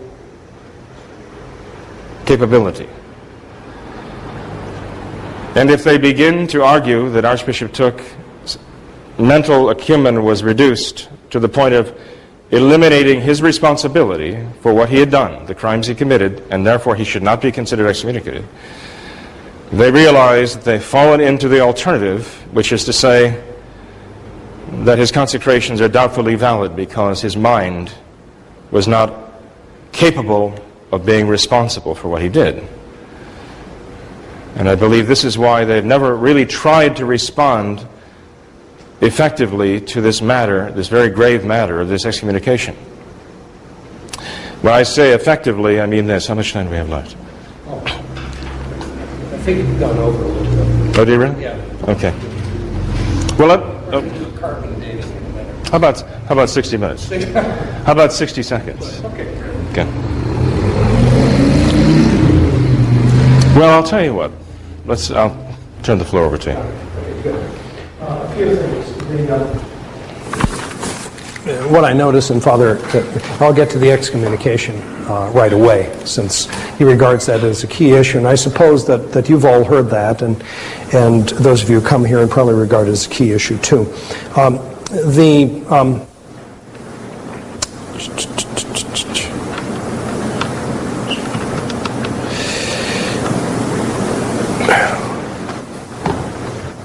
They never got around to really specifying things with schism here, okay? So he didn't really specify how these people, at least to my satisfaction, I mean, you be the judge, you read the definition, you see how narrow it is. Canon 1335.2 about the definition of a schismatic, okay, refuse to be subject to the Roman pontiff. So there's a lot of stuff about the nuttiness at Mount St. Michael's, which, you know, they all talk about, and the Mount people talk about it and, you know, have denounced it, but it's never enough, you know, as the then Father Tarsicius said to Father Kelly that in a letter once that, you know, like we should have like a fresh renunciation with every breakfast, according to you guys. You know, I mean, we had the public adjuration And you said, well, we're not sincere. Well, how do you know they're not sincere? They did what they thought that they were supposed to do, but it's never, even though strictly speaking, they weren't required to do it. So, I think that it's never enough. And so what you have here is all these old Mount stories and homosexual stories, and all this stuff is shock and horror and guilt by association for you, okay, to make you feel uncomfortable. You want to stay away from that awful Bishop Dolan and that awful Father Cekada. The thing is that I say conduct yourself according to the law of the church, which here is very precise, and they made no effort to rectify and all this other stuff. That's all subjective stuff. You go according to the law. And what we've had is sort of like a law-free zone on this particular issue, okay?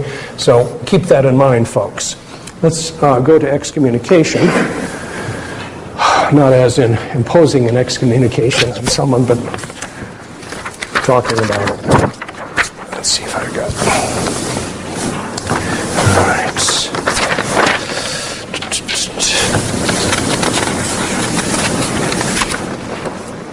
So,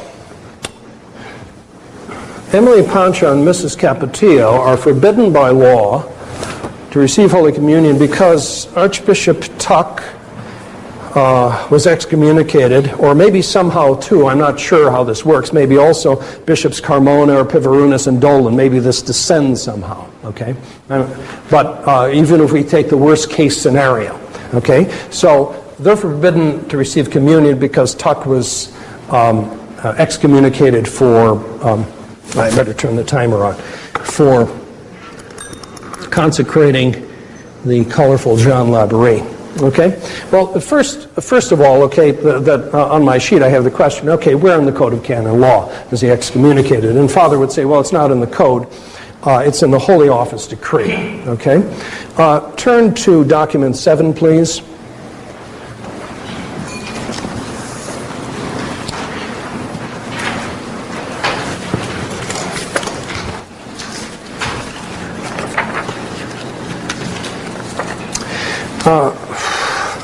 You have the Holy Office Decree here, okay, that Father has read. The Supreme Sacred Congregation of the Holy Office in virtue of a special faculty, blah, blah, blah. Okay, so it's at the top it says a decree concerning the consecration of a bishop without a canonical appointment. Without a canonical appointment. Okay? Canon law, everything means something, and there's a definition for it. You can dig it out of a book. A bishop of whatever right or dignity who consecrates as a bishop someone who is neither nominated by the Holy See nor expressly confirmed by that see, and he who receives consecration, even if coerced by grave fear, incur ipso facto, which is automatic, excommunication most especially reserved to the Holy See. So this is the decree that Father thinks applies to the Thuc consecration. However, the first difficulty is that what the decree in fact refers to is what I have underlined in document 7 from the teaching of the canonist Eduardo Regatillo. Regatillo was a Spanish canonist, and he discussed this decree extensively. And he says that the automatic excommunication applies only to the case of a bishop who is illicitly consecrated as the head of a diocese. Not just like someone who is consecrated without being head of a diocese. He doesn't have an apostolic mandate, right? That's a different offense. You get suspended for that. But here, it's if you're consecrated with a canonical provision, the canonical appointment is the head of a diocese. So Regatillo says, for the purpose intended by the Holy Office, the decree appears to cover only those who are consecrated as residential bishops. That means the head of a diocese. For this is the actual case, and it was China, which the Holy See wishes to condemn. This is a new type of offense. It differs from the one mentioned in Canon 2330, etc. Okay, so laws such as this, which enact a penalty, go to document 8. Document 8 gives you Canon 2219. Excommunication is a penalty. In penalties, the more benign interpretation should be followed. In other words, you have to fall exactly within what the law is condemning to get the penalty, to get the excommunication. And if you go to 9, document 9, you'll see the canonist Arenac. he says that the words of a law and a penalty must be taken in their proper sense indeed, but not extended beyond this. So you can't say it applies to something else. It's only this, head of a diocese. Okay? So, on that point, Father Jenkins has to demonstrate that Thuc consecrated John Laborie as the residential bishop for a diocese without the appointment of a Holy See. He can't. What do you do? Right? The next thing is Apostolorum Principis, the document of Pius XII that Father Jenkins mentioned. Paragraph 48 of that. I've got Apostolorum Principis somewhere in here, document 10, I think. I have a translation of that. Let's take a look at document 10. And paragraph 48, if you look at that in document 10, Father Jenkins said that, well, Laborie was done according to all right and law, therefore Thuc's excommunicated. Okay? However, or he says that he was rashly or irresponsibly consecrated, right? And that Thuc did these consecrations rashly or irresponsibly, therefore he was excommunicated by them. All right, first of all, remember, he didn't do what the decree exactly condemned, so he's off the hook on that, okay? But then as far as this goes, paragraph 48 of Apostolorum Principis, the Latin term in the acta is ex arbitrio, and that means on your own authority. It does not mean, that, I did something rashly on a stupid, irresponsible impulse, but it means you did something on your own authority, and that's what he was condemning, which was the Chinese stooge bishops who were, Chinese clergy who were appointing stooge bishops, diocesan heads. So, again, as Regatillo says, if you it does not establish a new grounds for excommunication, but it merely refers to the applicability of the 1951 decree, that it applies to this case in China. And then this law and right business that Father talked about, you see that a consecration being done in paragraph 48. If a consecration of this kind is being done contrary to all law and right, okay, this kind refers to the previous paragraph. What do you find in the previous paragraph? You find three things. You find he's condemning rendering void the canonical appointment, the institutia canonica, canonical institution of a bishop, appointment of a bishop to be head of a diocese. B, he's condemning the second thing that I've underlined, the claim, the right of nominating bishops. And the third thing is consecrating them without the mandate of the Apostolic See. So the excommunication, folks, disappears. Then, next point, even if Thuc had personally incurred excommunication, it would not jump to the clergy who derive their orders from him. It doesn't work that way. Penalties are not contagious in canon law. It's not like the West Nile. You get like a penalty mosquito or something. Look at document 11.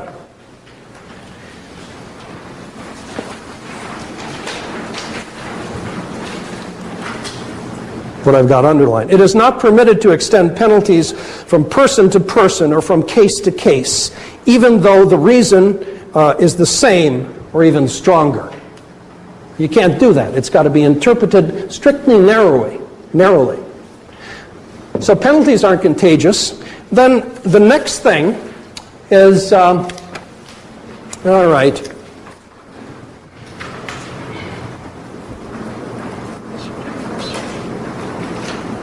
say Thuc was excommunicated. Let's see how that works.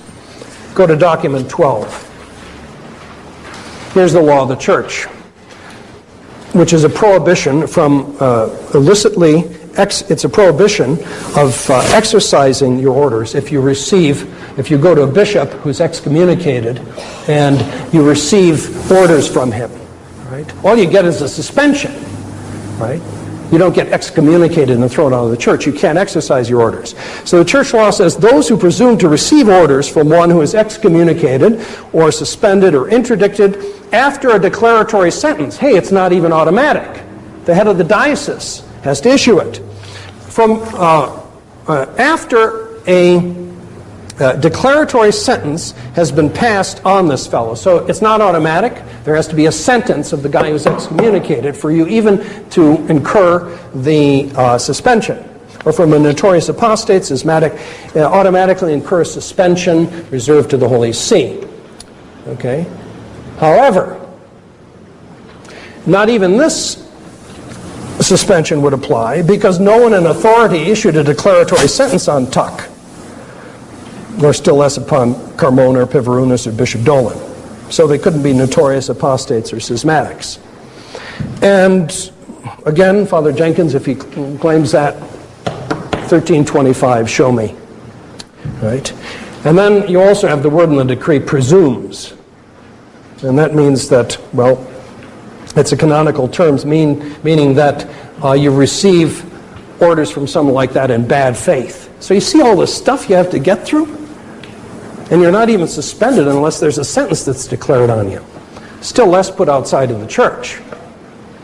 It's guilt by association. But even if Thuc had been excommunicated, and he said to John Laborie that you're the bishop of some place or another, and I'm going to nominate you, and so on. And even if everyone, Bishop, I don't know. sign me up. Even if the whole shebang had been excommunicated, Thuc, Carmona, Pivarunus, Bishop, you could still receive communion from them. Go to document 13. Emily and Pancho would be permitted to receive communion from someone who is excommunicated. The law of the church would support that right. Except as provided for in paragraph 3, you can read that in the footnote. The faithful can, for any just cause, ask for sacraments or sacramentals from one who is excommunicated, especially if there's no one else to give them. And in such cases, the excommunicated person so asked may administer them and is not obliged to ask for the reason, the request. Clear? Any just cause. One more minute, summary and conclusion.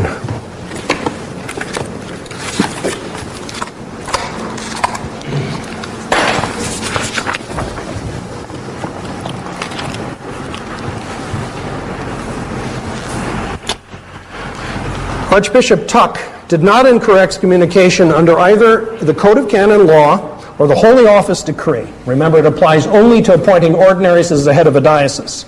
He didn't incur it under Apostolorum Principis because it refers to something else. It would not descend to clergy deriving from him anyway. And even if it did, Canon 2261 permits Catholics to receive sacraments from an excommunicated clergyman. Therefore, Father Jenkins may not refuse communion to Emily, Pancho, Mrs. Capetillo, and anyone else on the grounds that Archbishop Thuc or Bishop Carmona, Pivarunus, Dolan were or are excommunicated. That's how the law works. 11 minutes.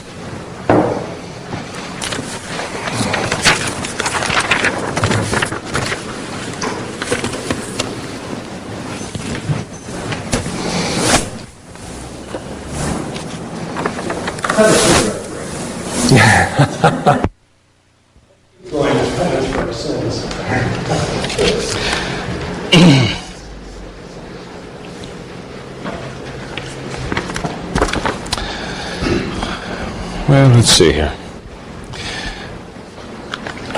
We're getting down to some brass tacks here, and that's a good thing. We're getting down to the question of the excommunication of Archbishop Thuc. And Father Cekada brought up Regatello. Actually, if you try to find a source that comments on this canon, Regatello was about the only one who issues some kind of a comment on this canon. And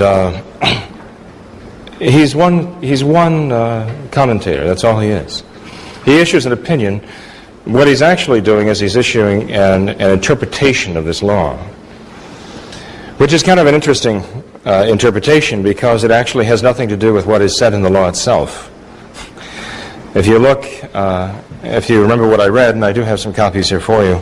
Oh, and by the way, Father, you said that I said it's not in canon law. It's actually just a decree of the Holy Office. No, actually, I did say it is in canon law. It's canon 2245. I would accept that it's incorporated into that now. Oh, yeah, sure. Since 1951. It became effective immediately with its decree, with its appearance on August 9th, No, I know 1951. It wasn't in terms of anything else that we were discussing here. Yes. But it is definitely part of canon law. There's no doubt about it. And it doesn't say anything about canonical appointment. This is the thing. I think you made a case out of the words canonical appointment. It doesn't say anything like that. It says a decree of the Holy Office concerning the consecration of a bishop without canonical provision. And the canonical provision is a matter of the being named and confirmed by the Holy See. Nothing whatsoever in this decree says anything about naming someone to a diocese. Nothing. There are two separate things, as you know. Consecrating a bishop and putting them in charge of a diocese are two separate things. There are lots of bishops who aren't in charge of dioceses, you know that.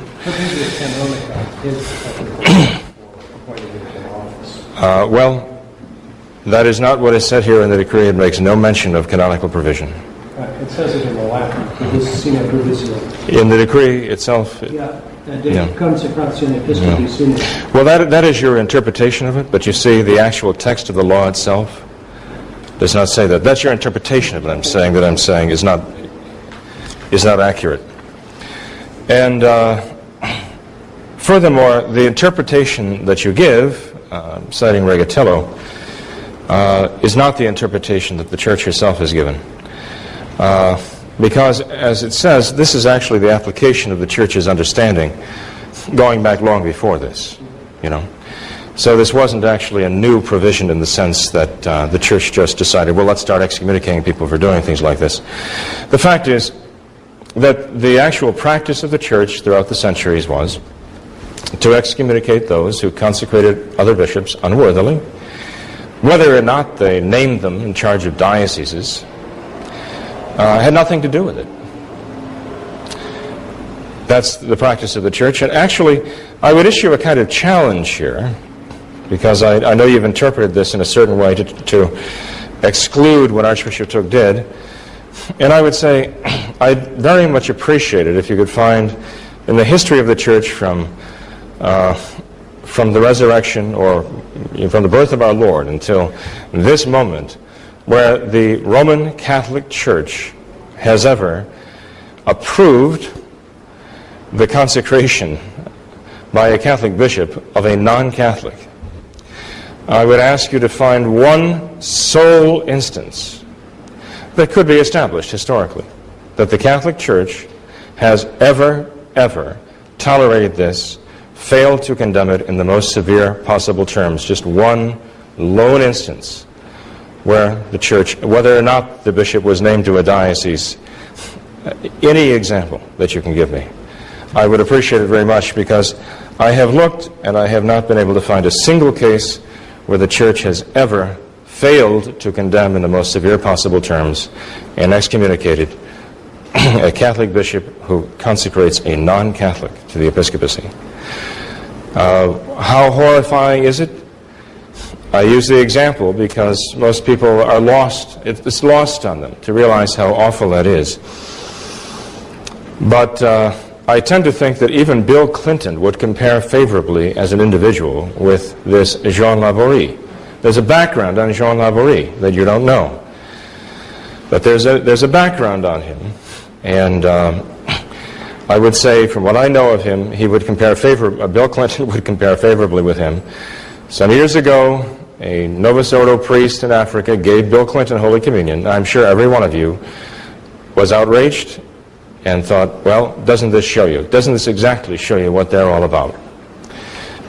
But that does not compare with not only giving Bill Clinton the power of consecrating the Blessed Sacrament, but the power to confer the power to consecrate the Blessed Sacrament. There's absolutely no comparison. And it would be hypocritical to be horrified at the one and to try to, find loopholes in laws and interpretations that will exempt Archbishop Thuc and the evils of what he did. It's just not right. It's not traditional Catholic, period. And I want to point something out, too, by the way, at this point. And that is that when we talk about the rightness or wrongness of refusing people Holy Communion,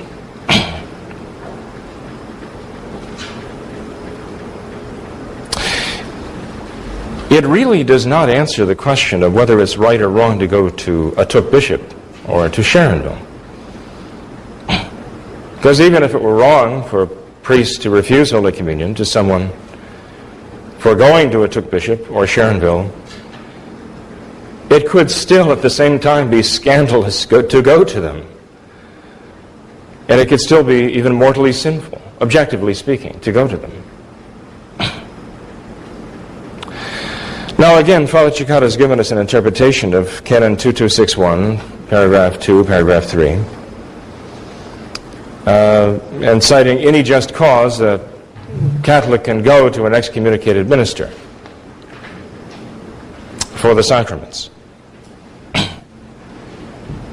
And the minister has the right to give the sacraments. And by the way, not all sacraments. Obviously, a Catholic could not go to a non-Catholic minister for the sake of being consecrated a bishop.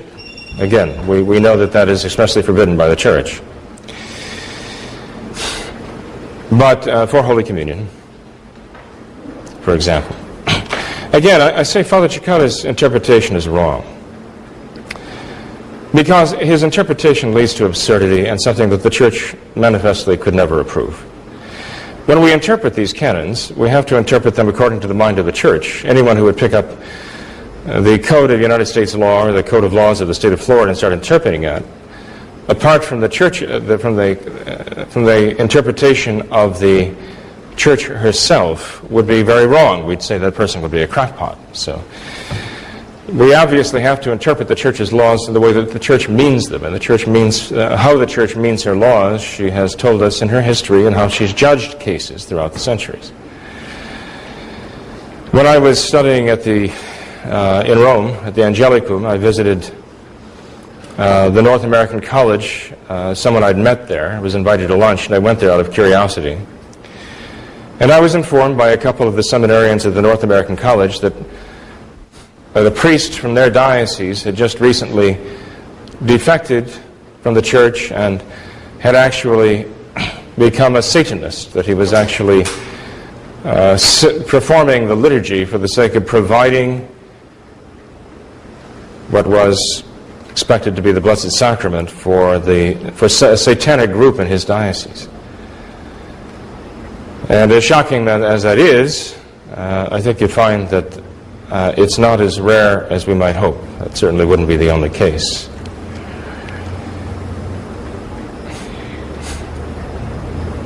Does it seem extreme to ask this question? Well, yes, it is. But the point is, could one go, asking the question, could one go to receive Holy Communion from such a priest who did such a thing? We might say, well, if he was only excommunicated, but for what he did, you could actually go, and for any just reason, just that you want to receive the host, not to save it, but to go receive it, that you would be entitled to do so, and he would be entitled by law to give it to you. It would be morally perfectly acceptable for him to do that. You know, that's not true. I'm saying that Father Cekada's interpretation of the law is wrong. You cannot always and everywhere go to receive Holy Communion from someone who is excommunicated. I'll give you an example where St. Thomas Aquinas says it's not possible to morally go and receive Holy Communion from someone who's even not excommunicated. And again, I'm not accusing anyone of doing this, but I'm just saying there is a case that shows clearly Father Cekada's interpretation of this canon does not coincide with the mind of the Catholic Church on this issue. St. Thomas said that if a priest were living in open concubinage with a woman, that it would be scandalous and it would be a mortal sin for you to go and receive Holy Communion from that priest, because you would be giving the appearance of partaking in his crime. As though you were saying, well, this is not that bad, or it's not bad at all. Now, what I'm saying is that there is a crime committed here against the church, and it is a very serious crime. In fact, it's more serious than if a priest were to be living in open concubinage with someone. Because there's no automatic excommunication for a priest living in open concubinage. It's a mortal sin, certainly. It's a sin of scandal. But to consecrate a non-Catholic, a bishop, that is such a grave crime. I mean, even apart from his homosexuality and all the rest, is flagrant homosexuality. Being the head of a non-Catholic church, that is a crime that is actually worse than a priest living with a woman in open sin. And I say, yes, there are circumstances under which a Catholic could not morally and legitimately, and there is no just reason to approach him to receive Holy Communion, because the crime is so grave in the eyes of the Church that it would be scandalous to do so. As I say, we all understood that at one time, but we strayed from that. And I think we need to find that again. Because after all, my dear people, we all started out on this track for the sake of being traditional Catholics and being true to what the Church teaches and condemning what she condemns, embracing what she embraces, and as far as the things that she allows under certain circumstances, to be true to her in holding ourselves to those circumstances. The fact that we're traditional Catholics and the Church is in the condition she's in now in no way means that we can do anything we please. I've actually had a traditional Catholic priest, at least a one-time traditional Catholic priest came up to me and say, and he told me this with a perfectly straight face, you know, I think if we wanted to, we could actually go to a Greek Orthodox priest and get ourselves consecrated bishops and be perfectly satisfied with that. And my dear people, the Church would be horrified at that. Just horrified at that. That is not Catholic to do that. Just because of the circumstances, we cannot claim we can do anything we darn well please. If anything, we should hold ourselves more carefully to the law. We should hold ourselves more carefully because our situation is more dangerous and more difficult.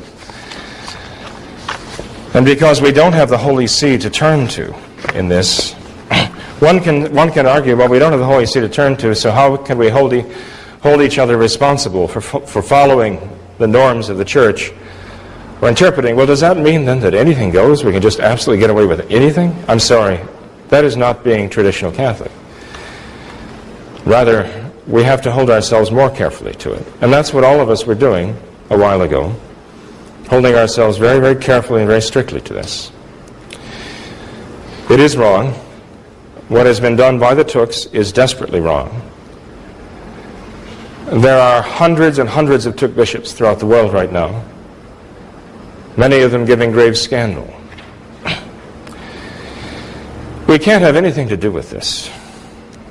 If the decree of the Holy Office at Pope Pius XII's personal insistence means nothing with regard to Jean Laborie and Pius XII, then we might as well just forget the whole thing, throw out the whole code of canon law and say anything goes, anybody can do what he wants anymore.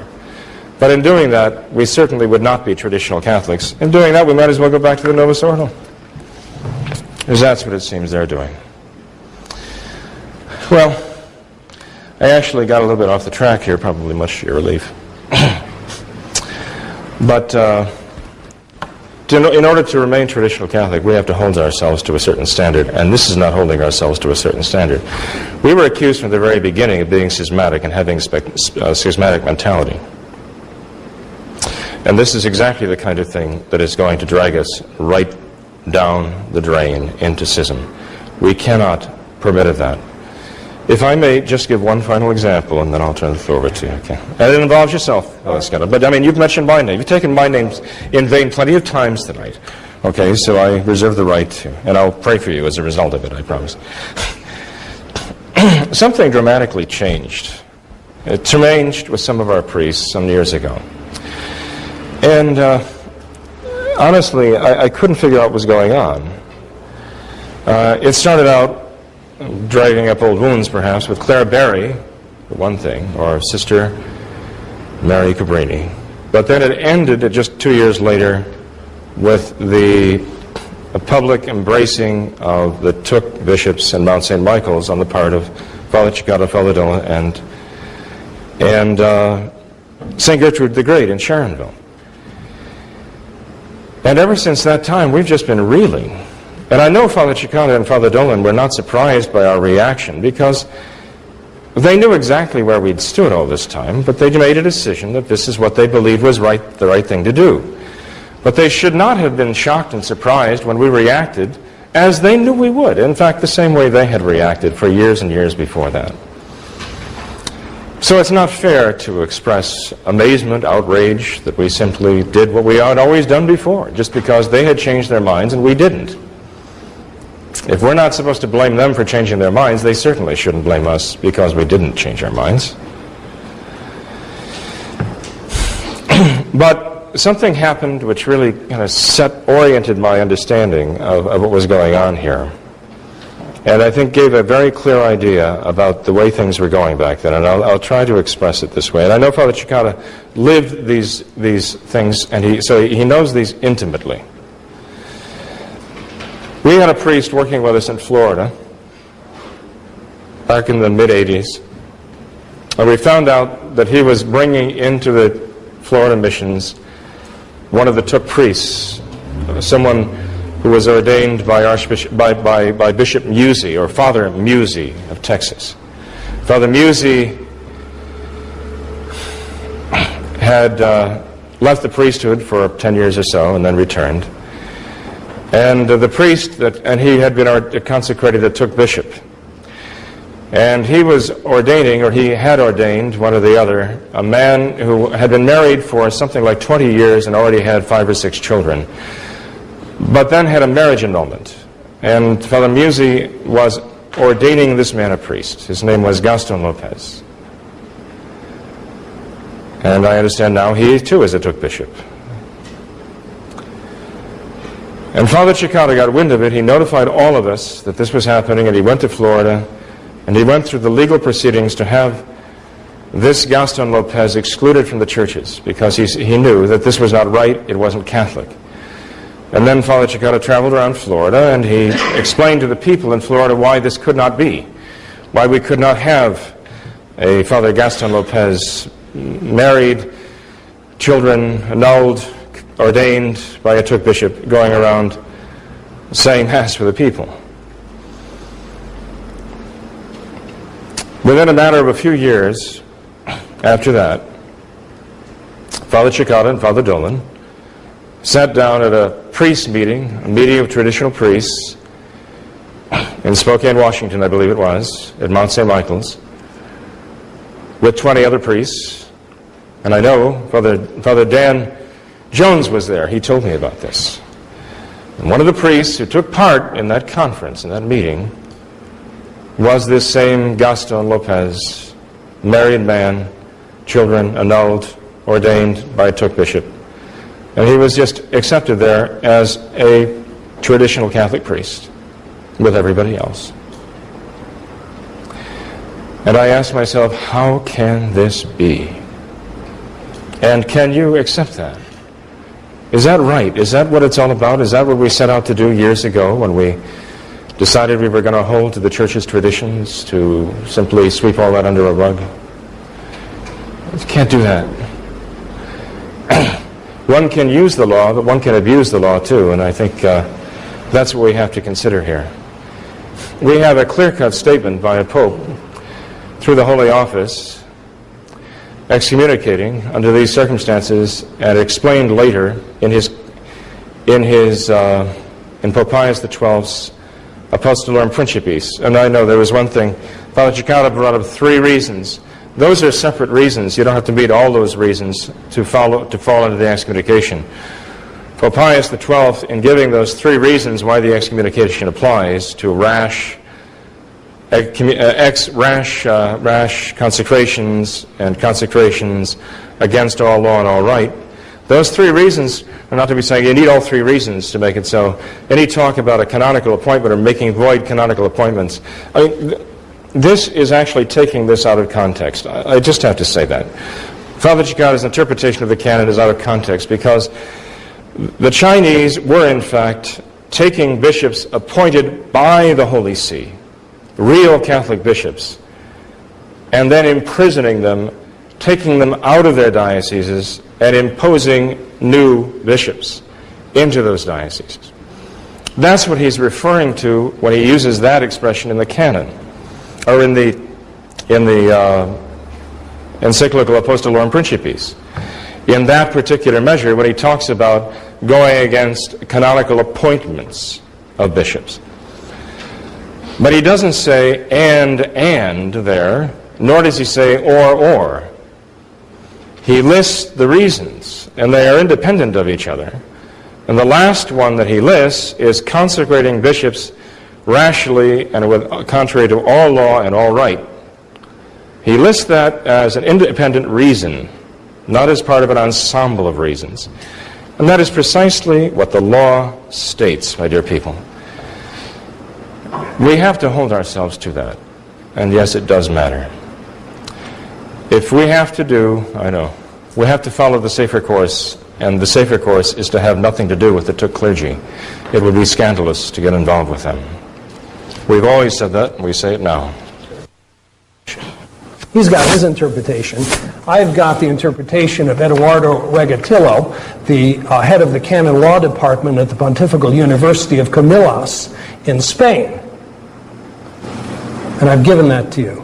Whose interpretation should have more weight? Other things, other points. We'll talk about the scandal in a second. Father Jenkins has a lot of the stuff. The church would have done this, and I see this situation, and I think that the church would have would have imposed this penalty, or the church would have imposed that penalty, and I think the case is parallel. Remember, we already said in the documents that that penalties don't go from case to case. Okay? I back my stuff up, not with musings about what the church would do, but what she actually did. It's in the law, folks. Okay? Here's about this analogy, right? What the church would do. And this is Commentary on Canon Law, Charles Augustine. Analogy is not admitted in interpreting penal laws. So if there's a punishment, hence there's no stretching from one person to another, from one case to another, even if the reasons or circumstances of persons and cases are quite alike, and the reasons for extending the penalty seem even stronger. I'm sorry Father doesn't like that and thinks that I'm being liberal or something, but that's what the law says, and that's what I have to go with. The other thing is, this interpreting what he thinks the mind of the church would do against what the mind of the church actually tells us in the words of her law. Okay? And that stuff is all very nice, but when you talk about punishment in penal law, it's got to be, before you bust someone's chops and say they're out of the church or they're excommunicated or anything like that, the rule is always that the law has to be interpreted strictly, exactly, and narrowly. There is, I think, by the way, a penalty for a priest who lives in concubinage. And the idea of, hold more carefully to the law, it's not the law he's holding to. It's his idea, right? I've given you the law. I photocopied the stuff. Okay? And what this whole thing is, again, is, as I warned you, is we're getting into guilt by association with different people, rather than what does the text of the law say. And then he says something dramatically changed. Okay, the appeal to drama, right? And we said, yeah, you darn right something changed. I found out what the law of the church was. And I found out that I hadn't been following it up until that time. And then on the issue of the validity of the Thuc consecrations, which would be something for another night, I suppose, that on the issue of the Thuc consecrations, on the issue of schism in Mount St. Michael's, on the issues of so many of these other issues, that I was being fed something that was wrong. It simply wasn't in the law of the church. And so you're darn right I changed. When I found out what the law was, I researched it, and I changed it. I changed it. Because that's what I've got to do as a Catholic priest. You know, I'm going to refuse communion to these devout people up in Columbus. I've got to be pretty darn sure, these Mount St. Michael people, that they actually are forbidden by law. So I've got to go to the law and look for it before I bust their chops. Thuc, Richter, my role and everything, fine. Sure, of course. Of course I went and I ran Richter out and Gaston Lopez out. And I would run Gaston Lopez out today. Right? I would run him out today, and then as far as the Mount St. Michael meeting and Gaston Lopez being there, sure he was there. We ran him out. So what you've got, folks, is you've got horror stories here. You know, it's going to make you feel bad. Ooh, Father Cekada, Bishop Dolan, unsavory associations. All I'm saying is we've got to follow the law of the church. Okay, a few more things. Scandal, okay? Let's see.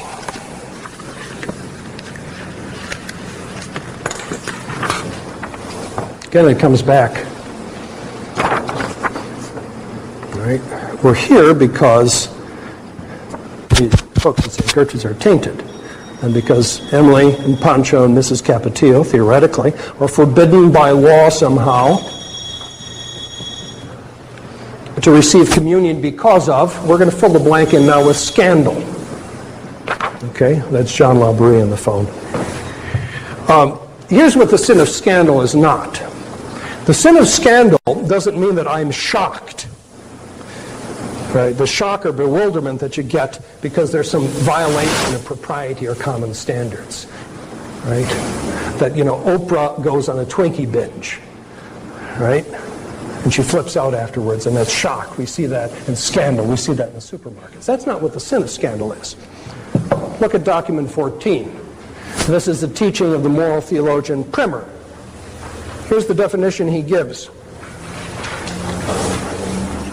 A scandal is some word or deed, whether of omission or commission, that is, 1, evil in itself, or has the appearance of evil, and provides an occasion of sin for another. So for scandal to exist, you have to have a deed or word. The word or deed has to be evil, or it has to appear to be evil. One or the other. That's the teaching in Primer. Okay. What is the evil deed? It's a scandal to go to Sharonville. And the Thuc bishops and everyone is a scandal. Okay? What's the evil deed? Identify it in the law of the church, please. Is there a crime against church law? We couldn't come up with one tonight. We got the list in front of you. Some crime against church law. Is it a public sin against the commandment? Right, that Emily and Pancho and Mrs. Capetillo commit when they go to Sharonville? Where is that? What commandment is that against? How did that happen? Right? And this renders them forbidden by law to receive communion. Crime against church law, public sin against the commandment, reception of sacraments from a schismatic. Have we demonstrated under 1325 that Bishop Dolan is a schismatic? Who is he? How does he fit in? Or reception of sacraments from someone who is excommunicated. We've shown you what the law of the church is. You know, that's clear. That's clear. Canon 2261. You can receive from someone who's excommunicated. Right. So, where does that fit in? We're shocked, okay, that someone goes over to Sharonville to refuse communion with these people. What you have here is also in document 14. Look at that. It's called passive scandal. Passive scandal, it's on the other page, is taken when it results not from an evil action, but from a good action which is accepted by another person as an occasion of sin. So you see something else that someone does, and you take it as an occasion of sin, even though it's a good action. And you take it as an evil action through one of two things. Ignorance, that's called a scandal of the week, or malice, that's Pharisaic scandal. Ignorance of the week, you don't know any better, you think something's a sin, it's not. Or malice, Pharisaic scandal, you know better, but you think there's a sin there. I'm going to say there's a sin there. The scandal taken by others at Emily and Pancho and Mrs. Capetillo, receiving the sacraments at St. Gertrude's accordingly, is a passive scandal. It arises only from two things. There's no evil deed. We haven't showed an evil deed that they've committed. So the scandal that's taken is one of two things. It's either out of ignorance. In other words, people think, oh, this association and everything, oh, there's something wrong with that. But people have been indoctrinated to think that we are tainted, okay? But you end up in that way because of the distortions of church law, the bust-your-chops view of church law, you know? And you view Emily and Pancho and Mrs. Capetillo's act as evil and unacceptable. That's through ignorance, that's scandal of the week. The other type of scandal that's taken at this is malice, is out of malice. Primer talks about that too. The clergy who cannot identify the laws, who cannot identify specific commandments that are evil or that appear to be evil, against which you have committed these supposed crimes or sins. You can't identify them, but nevertheless you persist in maintaining that, oh, there's a scandal present by going to Sharonville. That, folks, is Pharisaic scandal, because there's no evil deed. They haven't told us what it is. There's no obligation, Primer tells you, to avoid Pharisaic scandal. That's also in document 14. From the fact that Pharisaic scandal is caused by the malice of the person taking scandal. Malice doesn't mean he hates my guts, right? Or the Bishop Kelly hates my guts. Malice in law means that you know better. Fundamentally, you know better. On scandal. For a true sin of scandal to occur, Emily, Pancho, and Mrs. Capetillo would need to have committed some evil or apparently evil act in the first place. Evil or apparently evil. We've seen tonight we still can't identify the law or commandment after all these years that they violated. We just talk about scandal and guilt by association. So the scandal is only Pharisaic, and you can't refuse them communion on those grounds. The other final thing we left on the board was unworthy ministers. You could read all my arguments.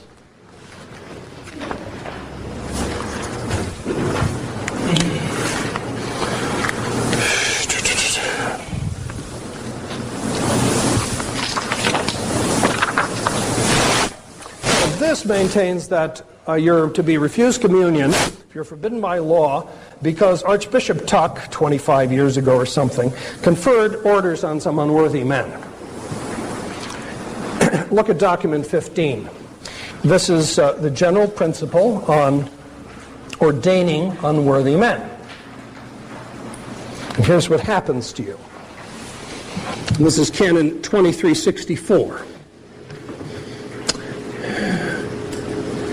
A minister who dares to administer sacraments to persons who are forbidden either by divine or ecclesiastical law, to receive a sacrament, that would cover a non-Catholic, right? Or someone who's unqualified, divine or ecclesiastical law, certainly covers what we're talking about. This is pink, by the way, in honor of John Laborie, okay? So I knew that would come up. It always does, as if that's the major issue of law here, right?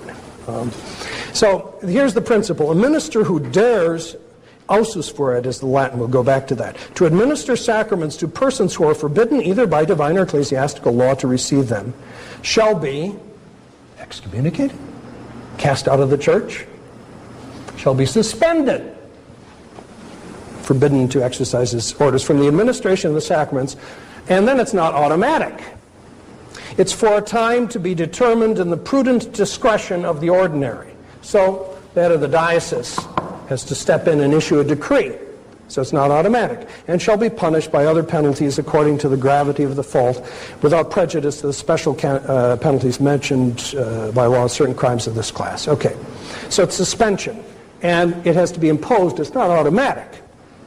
Now, let's look at some of the points in this. Okay, I said that dares to do something. Ausus fuerit. Look at document 16. This is also a canon which helps us to interpret other canons. I know law sometimes this seems really dull, but this is the heart of the problem here, the heart of the issue, forbidden by law.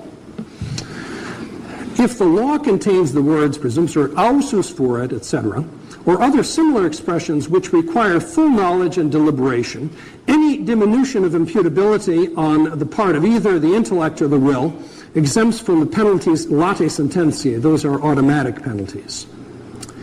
And then in the last case, even affected ignorance of fact probably excuses. And that's the canonist Buscaron who says that. So all we have is maybe Father Barbara thinks that somehow Thuc knew in advance of the Rainbow Coalition type friend, John Laborie, in 1977, okay? But he would have had to have full knowledge, but then he would have only gotten suspended. He's not cast out of the Catholic Church for that. That's the guilt by association stuff again. It's not automatic. The ordinary of the diocese would have to do it. He has to have ordinary jurisdiction, and the other ordinance couldn't catch it from him anyway. So Catholics do not become forbidden by law from receiving Holy Communion if they have received sacraments from other clergy who somewhere 25 years ago, before these kids were born, clergy somewhere in their line of apostolic succession who descend from a bishop who could have been subject to suspension for having ordained someone unworthy. If the bishop had had full knowledge, and if that bishop's ordinary had bothered to issue a suspension against him. So if there's somewhere in the law that provides otherwise for this, I'd certainly like to know that. So, I mean, on those grounds, Father Jenkins, I do not think simply, he has no grounds whatsoever for refusing them communion. And then I think we covered, since you hit the Thuc validity thing, may I do just a little bit on that? You give anything less. Yeah, take a shot at it. You could take a shot at it. Okay. All right.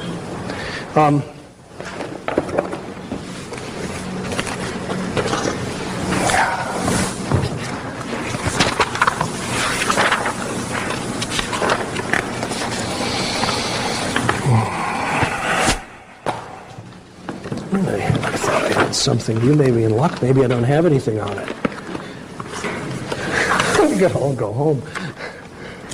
Well, okay. Here's some quotes that you can pass out on the consecration things, and one to Father Jenkins first.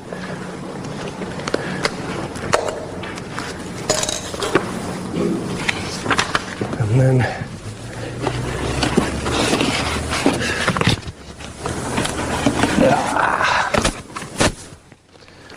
just a bit of background on this. I'm going to try to go through it quickly. It's a little bit of a complicated thing, but I did do an 83 article, as Father mentioned, criticizing Thuc, his involvements, but I didn't address the issue of validity.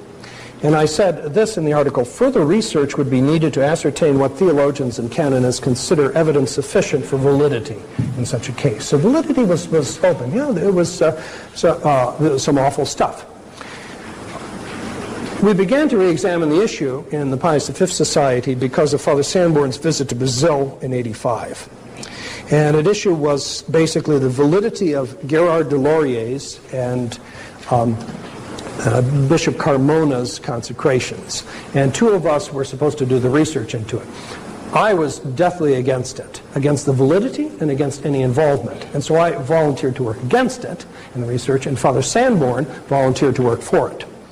So the key issues as to the research were that there are no certificates that appeared to have been issued. What do you do in something like that? This was a major objection I had. Normally you have a certificate for a sacrament. There appeared to be no certificate. All right? That was also Father Kelly's objection. And then, okay, are there special requirements if there are no certificates? And Father Kelly said, yeah, that you need qualified witnesses, otherwise it's doubtful, or you need evidence of correct use of matter and form, otherwise it's doubtful. Okay, so that was the second thing. Then, were there special requirements for Episcopal consecrations in general? Were there any in canon law or other legislation? That's not a very common thing. Or then, what about Thuc's sacramental intention? Okay, you heard he did a lot of goofy things, so it seemed. We didn't know the man, so it sounded questionable to me. And the issue there is, again, what assumptions do canonists and theologians require us to make? So that's why you research. When you research. So by 1988, that's 5 years later, I concluded this, that on the basis of what I came up with and what Father Sanborn came up with, that a certificate was not required, okay, to assume that a given rite had taken place and was valid. You say, well, a certificate is official, but it's no traditionalist sacramental certificate is canonically official because we're not canonical pastors anyway. So then are there special requirements if no certificates? And I could find nothing to require qualified witnesses or positive evidence of matter and form, etc. Are there special rules, other special rules you follow? No. What about Thuc's intention? Okay? A discussion of that. I came to the conclusion, based on what Leo XIII said about sacramental intention, and the stuff that Father Sanborn had found, that there's no justification for attacking Thuc's sacramental intention under any accepted principle of moral theology. So my conclusion at a certain point there was that we're obliged to regard the consecrations as valid. So what I did in 91, I put all my research together in an article. You can find that on the website. And that's the point. We change our positions because we learn and we discover other facts. And also, I discovered that Thuc did issue a consecration certificate, in fact. And Father Kelly, remember, he used the absence of the certificate. I remember him at the meetings as the principle to impugn the validity of the Thuc consecrations. Oh, you don't have a certificate, it's not official proof. You have to all this rigmarole and witnesses as to matter and form. No one says that, okay? It's a whole canonical rigmarole that you go through for an ecclesiastical trial, maybe, right? But so then the certificate, you've got to have one and everything. Principal objection. Then I found one in 92, and then he ignored it and now started to talk about Thuc's mental state, okay? Very simply, my position. I'll explain it to you on the validity of the consecrations. The standard procedure for verifying when someone receives a sacrament is this. The priest ascertains the fact that the ceremony took place. You come, you say you've been baptized, okay? You have a certificate. If you don't have a certificate, one can't be had. Maybe there's some other proof. Maybe there's photos of your baptism. Maybe there's someone who was there who said that, the priest baptized you, okay? So, did it occur? Then the minister who performed the rite, all right? Was he a validly ordained Catholic priest? Does a Catholic priest do it? Right? So you ask the recipient or the parents. And they'll tell you, okay, sure, he was. And the rite used, did they use the traditional rite? Or the Vatican II rite for a sacrament? Oh, they use the traditional rite. Okay, fine. Then you conclude that, ceremony occurred, all right? Validly ordained priest did it, used a traditional rite, valid. No further questions. No rigmarole, special witnesses, all this other stuff. Okay, we apply that to the Thuc consecrations. What you can ascertain is the fact, first of all, that the ceremonies occurred. I've got a consecration certificate, right, that attests to that. There are published photos of it, of both Gerard de Laurier's, from whom Bishop Sanborn derives his apostolic succession, and Carmona's, from whom Bishop Dolan derives his, of their consecrations. So there are photos. And there are numerous articles about it, saying that they had a consecration.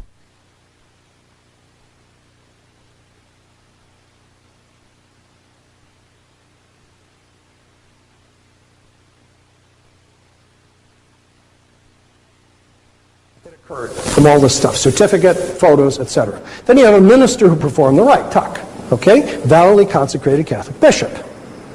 And then the rite used. What rite did they use, okay? And you find out that they used the rite of episcopal consecration in the 1908 Roman Pontifical. And you know that from info I'm going to give you.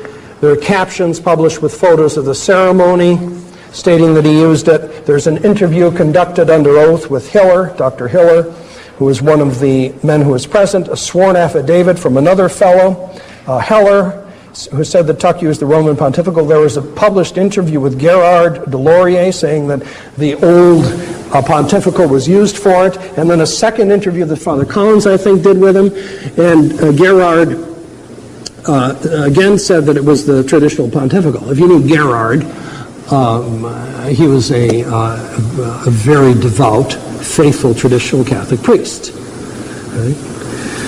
And, you know, not an unreliable man. So you conclude then, so you have the fact of the ceremony, you know what rite was used, and you know that Thuc was a valid bishop. So you conclude, just as you would with any other sacrament, that it occurred, validly consecrated bishop, you use the rite, bang, it's valid. And that's the presumption. You have to conclude that.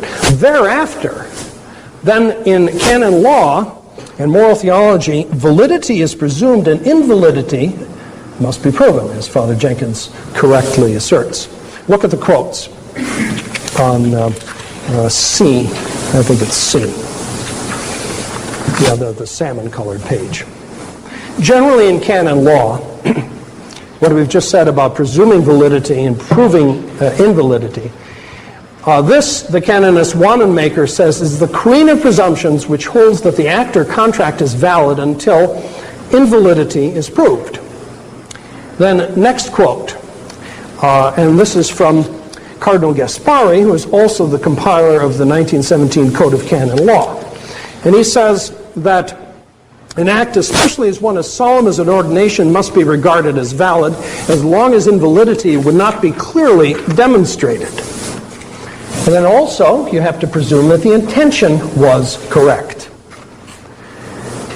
And this is from the theologian Leaning. This principle is affirmed as certain theological doctrine taught by the Church, to deny which would be theologically rash. The minister is presumed to do what the rite means. Okay, briefly, what are the defects that would mess up an episcopal consecration? Right? That you would have to prove now to prove that it was doubtful or invalid. Right? But you'd have to prove the idea of like proving something doubtful. You have to find a reason for invalidity in the reality of the rite. You can't just say, oh, I doubted because I wasn't there and I think Thuc was a crazy old geezer. Okay? It doesn't work that way. You have to prove from what happened. The consecrating bishop did not impose hands. That's the matter of the sacrament. That he didn't pronounce the essential 16-word formula. You would have to prove that. Or he withheld his intention internally to make a bishop or to do what the Church does. And Louis XIII says that matter and form automatically have the correct intention, and all of our normal sacramental practice presumes that the priest has the correct intention, anyone who administers a sacrament. Then this business about the intention is absent. Here we get into mental state stuff, okay? This would be if the consecrating bishop is not performing a human act, right? Because he lacks one of two things, merely external attention. He does not know that he is performing a sacramental act. In episcopal consecration, there's no act of the intellect. He doesn't know what he's doing. Or he doesn't even have what's called virtual intention. That his external action of performing a sacramental act hasn't been produced by any act of his will. He isn't using his intellect or his will. An example of this would be sleepwalking. Right? I was a sleepwalker when I was a kid, and if that sort of revived, and I went to the altar and I got the bread and wine out and everything, and pronounced the words of consecration. That's not a human act. My intellect and my will aren't engaged. That's how out of it, how much of a vegetable you have to be. Virtual intention is the minimum level of intention required and sufficient for validity for a sacrament, and it guarantees that a sacrament is valid even if the priest is internally distracted before and during the entire sacramental rite. And if you look at the quote, the final quote on that page from Coronata, he says this intention is necessary and sufficient, and it is certainly present in someone who regularly performs sacramental actions. For example, a priest who goes early to the church, puts on vestments, goes to the altar, celebrates Mass, and consecrates a host or host presented to him, even though he does not think about the intention of consecrating. That's how far out of it you have to be. So that's hard. You have to meet that minimum, right? That's not much. Just quickly, and then I'll stop all this. There's no evidence of a defective matter or defective form or defective intention in the Thuc consecrations. Zip. And you don't have to prove those things. There was. He did impose hands. There was no defective form, right? Then there's the mental states slander that we hear. The mental state slander.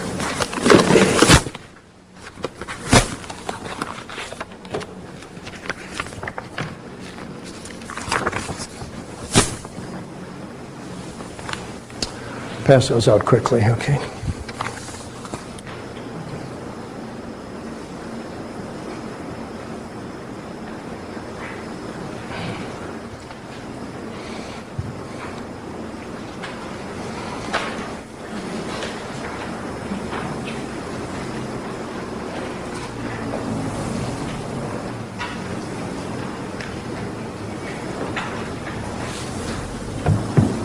Look at the photos. Page through the photos. Does Thuc look like he's a dazed sleepwalker who doesn't know where he is or what he's doing? Or the dazed, out of it mental state you'd have to prove at the time he was in. At the time of the consecrations, if you wanted to say they were doubtful and valid or invalid. Zombie? Does it look like it? It looks like an old guy saying Mass. Smiling, reading things at the altar, bent over the altar doing that consecration part of the concelebration part of the bishop's rite. He's got his hands on the altar. He's reading something, standing up. He's reading something, sitting down, and they're responding to him. Then he's put the mitres on them and sat them down. Right? The two bishops he's consecrated.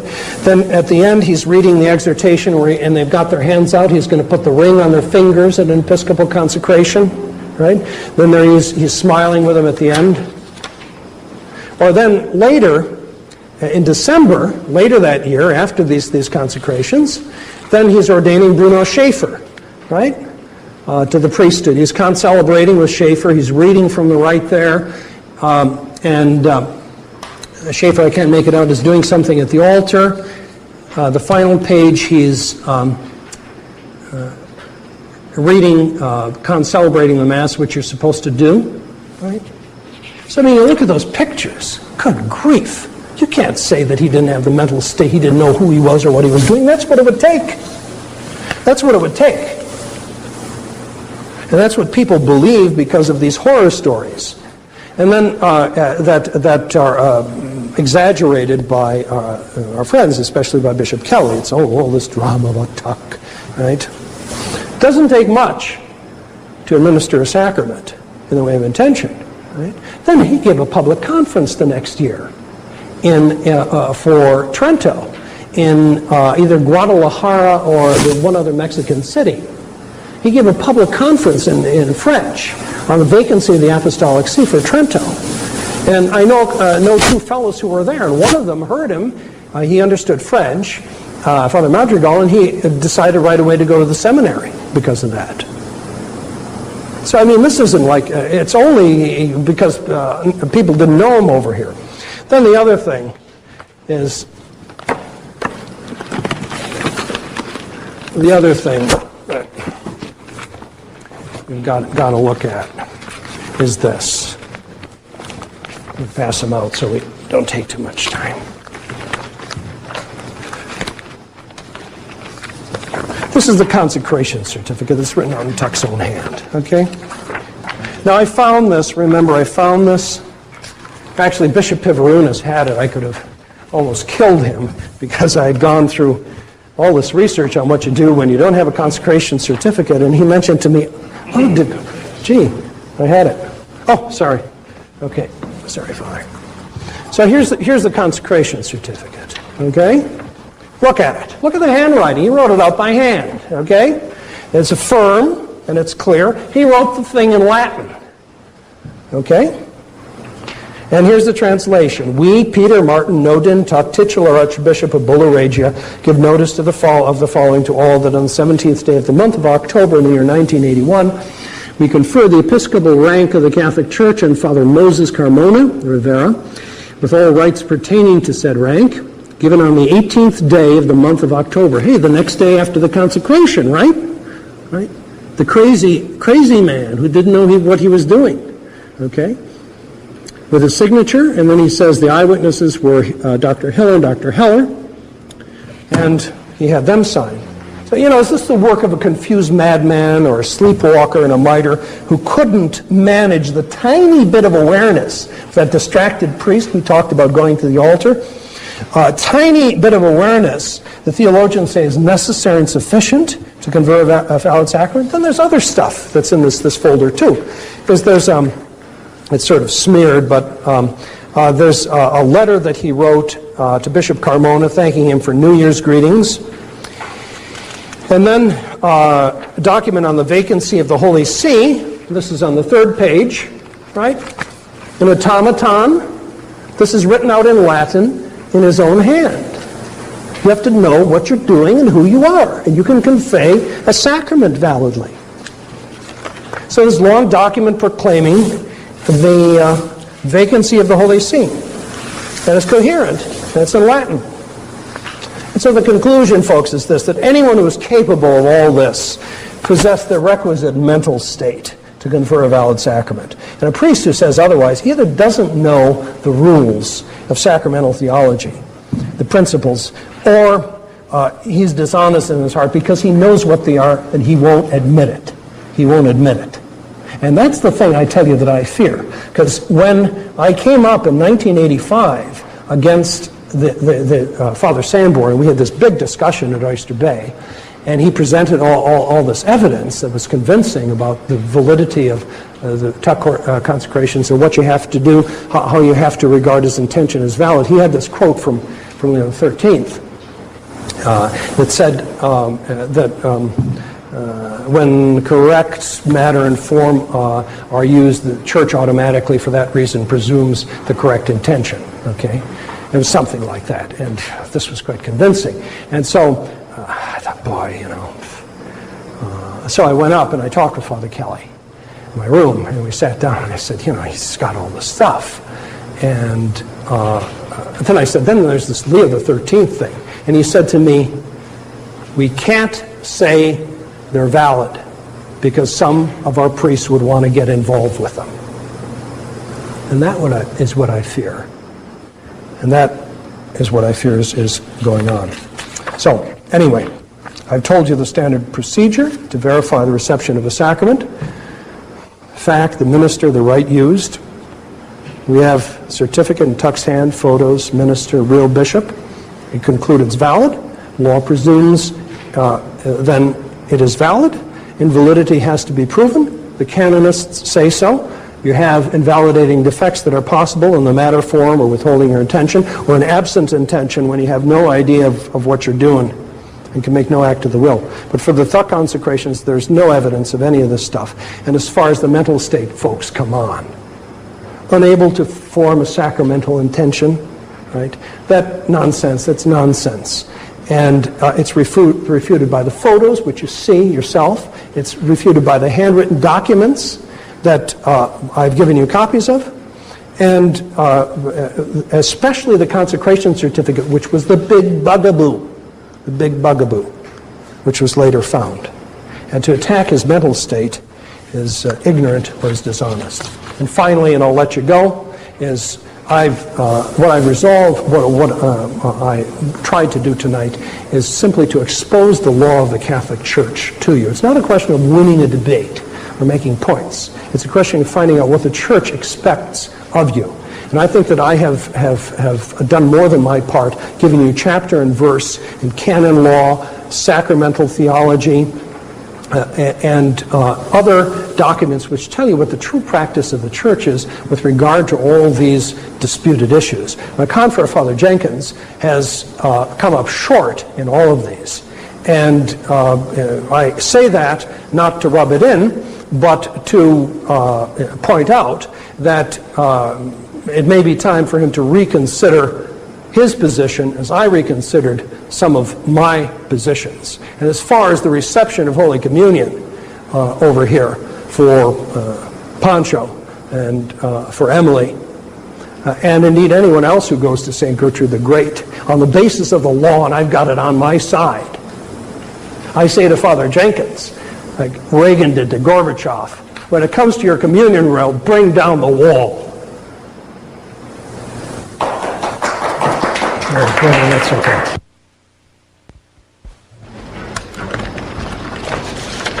Well, thank you, Father. Well, we I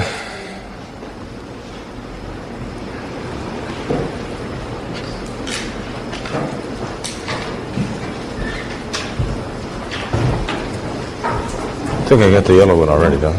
Did you get one? Well, I got a yellow one. I don't know if this is the yellow one or not. I think it's number one.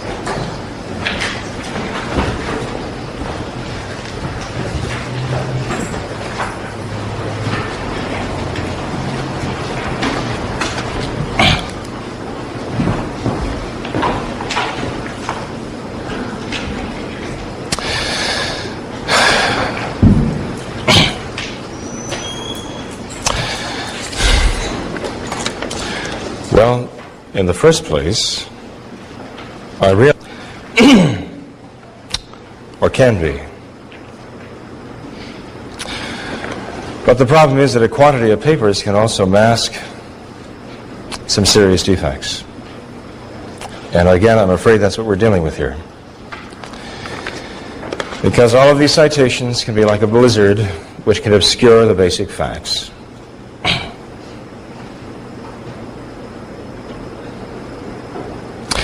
The question is not a matter of giving numbers of canon laws and putting quotation marks. It's a matter of the understanding of these things and the application of them.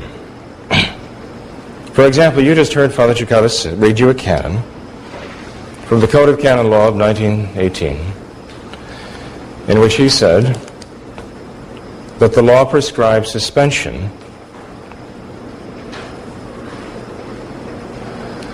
for a bishop consecrating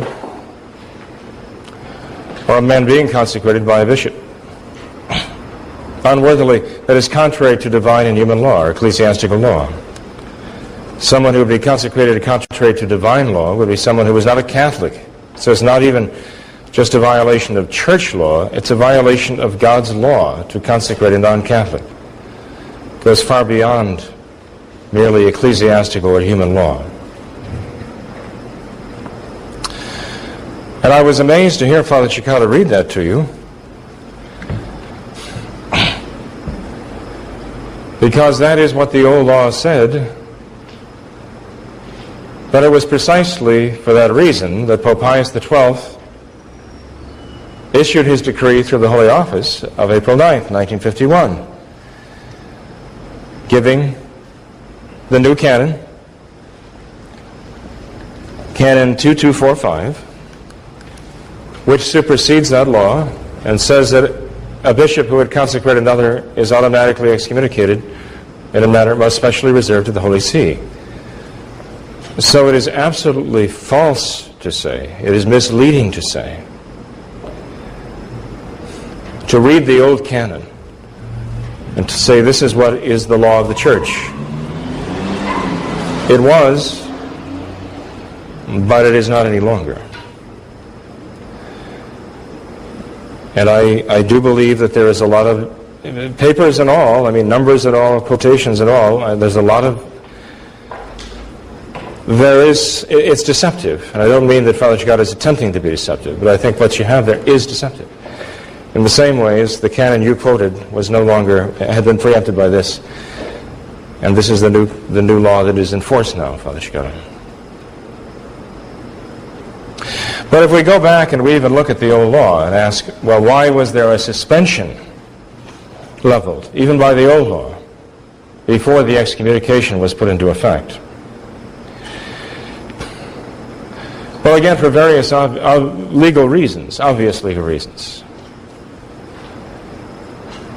This doesn't mean, as Father Cekada seems to imply, that that's all the Church did in the case of a man ordaining and consecrating when he shouldn't have. The Church did in her past history, and that's what we have to go on in the interpretation of her laws. It's not a matter of saying, well, what would the Church do? What would the Church do? I didn't use that expression. Father Cekada is the first one to use that expression. He put it in my mouth. I just said we have to go back and see how the Church herself applied her own laws to understand what the law means. That's all I said. And we find that what happened in the past was that if a bishop would consecrate another bishop, there would be an immediate suspension by law, which means that neither one of them could exercise any of the holy orders that had been or supposedly had been given. None of them could do it legally, and Catholics should not have gone to them for any reason either. But while this suspension was in effect, the Church would investigate and determine exactly what the situation was. What are the circumstances here? Was this, in fact, an illicit consecration? Did the bishop who consecrated know what he was doing? Were they both fully cognizant? And the next step has been in the past, and I challenge Father Cekada to gainsay this with a single example. After determining that the bishops involved were in fact illegally, contrary to all right and law, as Pius XII was later to say, and after determining that they knew exactly what they were doing and they had full use of their faculties to be responsible and therefore guilty, the Church would determine whether they were pertinacious or whether they would back down, so to speak, and would repent what they had done, or if they would then insist that the consecrations they had done were perfectly fine and stick by them and not repent of them. In that case, my dear people, I'm telling you, if you look back on the history of the Church, and I ask for a single contrary example, the Church excommunicated. In fact, what she would have done then, and what she did do, and I would say what she would have done in the past, not in the future, I'm talking about what she actually did do, she issued an excommunication ferende sententiae, meaning that after it was duly investigated, the Church issued a direct excommunication by name of the individuals involved after her investigations. The Church evidently found that to be inadequate because she introduced here in 1951 an automatic excommunication which superseded that whole process and just said, no, from now on, if you do this, you are excommunicated on the spot just for doing it.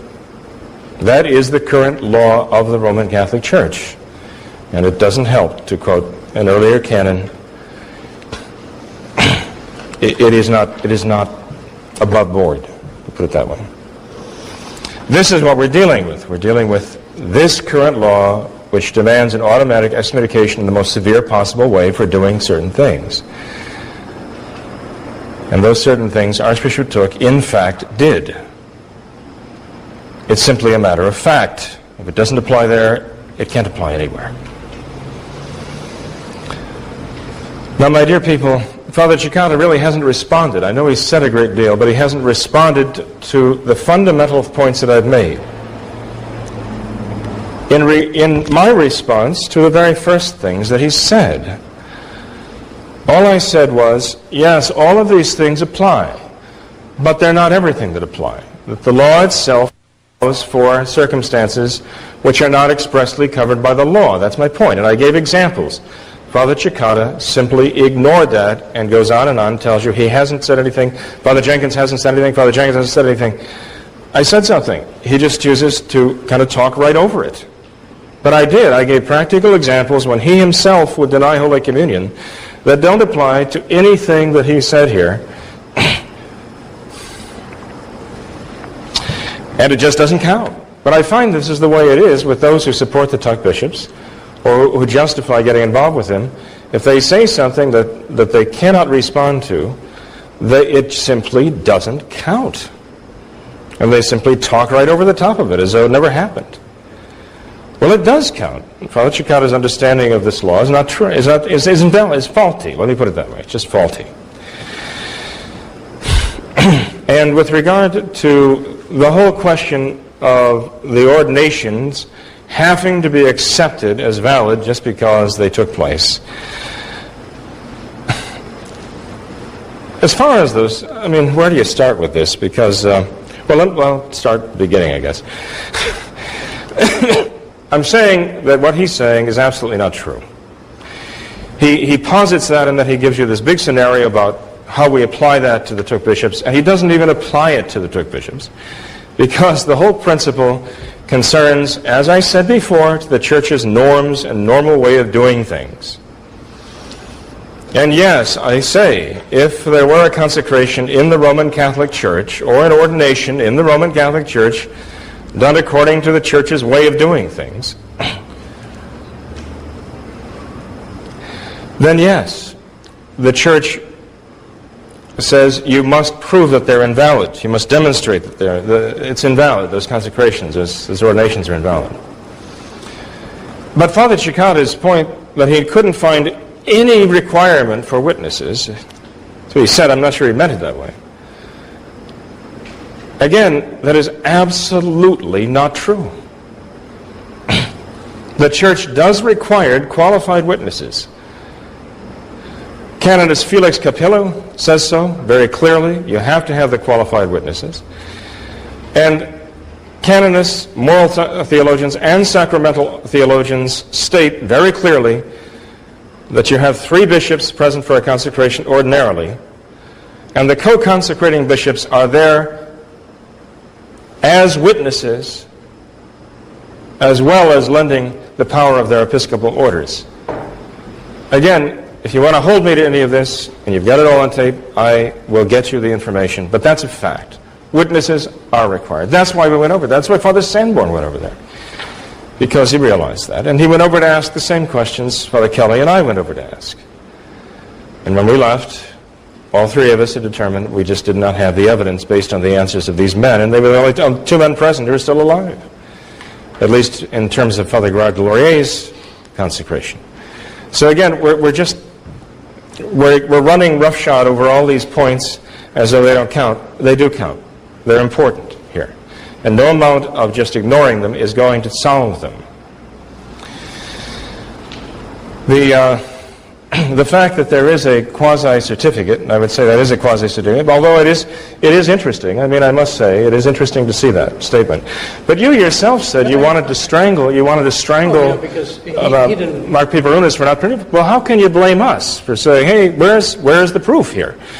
And it wasn't forthcoming. I blamed him because I had to go and write an article for all that stuff about which wasn't true. Well, I wonder what's going on here. You know, all of a sudden, you know, this hasn't been forthcoming. We've talked about it, and all of a sudden, poof, this thing sort of falls out of the sky. But my point, Father Cekada, even at that is, and I said this at the beginning in my first talk, that certain documents have been offered, and I said they're not worthless. They're worth something. But my point is they're not worth everything. They're not an absolute, unqualified proof, necessarily, of anything. With regard to Archbishop Thuc's mental state, I don't know if those photocopies of photographs would hold up in court as proving Archbishop Thuc's mental state. I mean, you can put anything in somebody's hand and say, hey, put this on his head. I don't know if it proves anything. I mean, I'd like to think that, you know, they show that he was a nice gentleman and he was thinking straight and so on. But here's the problem. See, in bringing all that up, you're you're ignoring things that also need to be brought into the equation here. That you just can't say, well, this doesn't count because it doesn't fit into my worldview, or it doesn't fit into my conclusion. I mean, I've seen those photographs. I understand what you're saying. I've talked to people on both sides of the question. I've read things on both sides of the question of his mental state. But it doesn't make things go away that are serious, serious problems. Things that even Hiller and Heller brought up to us. I mean, we know that Archbishop Thuc, before he allegedly consecrated Father Gerard de Laurier, had to state categorically that John Paul II was not the Pope. Then he appears to consecrate Gerard de Laurier, and we have it on the authority of Hiller and Heller that he was constantly invoking John Paul II's name in the ceremony as authorizing him to consecrate Gerard de Laurier. It shows that, if anything, he knew where he was and he knew what he was doing, but he was mistaken on that particular issue. He was performing a human act, an old geezer. No. Well, listen, let me just finish. Okay? Sorry. I'm saying that 2 weeks before he had said he's not the Pope, and then he goes to the ceremony and he continually invokes him as the Pope. It's like Lefebvre. And has to be, no, it's not. Archbishop Lefebvre never did anything like that. I dare you to prove, say he did, because I don't like you to take Archbishop Lefebvre's name in vain. We had our falling outs, but to compare him to Thuc is an absolute calumny. He was not Thuc. And that shows the weakness of your argument when you resort to that, I'm afraid. It is a fact, we have it on record, we have it in sworn testimony, that during the consecration of Gerard de Laurier, that Gerard de Laurier himself had to continually intervene in the ceremony and tell Archbishop Thuc, you can't say that, because he continually invoked John Paul II's name, in spite of the fact that just 2 weeks before he had said, well, he's not the Pope. And that's the only reason Gerard de Laurier was willing to go ahead with the consecration. He could read the prayers then. Huh? He said it would have been. He said it would have been schismatic to go ahead with the consecration if Gerard de Laurier did not denounce John Paul II as the Pope. So we have an inconsistency here. I'm just giving the other side of the story. That's all I'm trying to do, and I don't need the interruptions. I'm just trying to give the other side of the story and say it's not as simple as what you're representing here with these photocopies. We know also that Archbishop Thuc did celebrate the new Mass shortly after consecrating Gerard de Laurier. No, please. My point is this. My point is that 2 weeks before, or a few weeks before this, Archbishop Thuc had said that John Paul II is not the Pope. He celebrated the new Mass in the cathedral with the bishop of the diocese, the Novus Ordo bishop of the diocese, with a number of other priests who put their hands out at the consecration.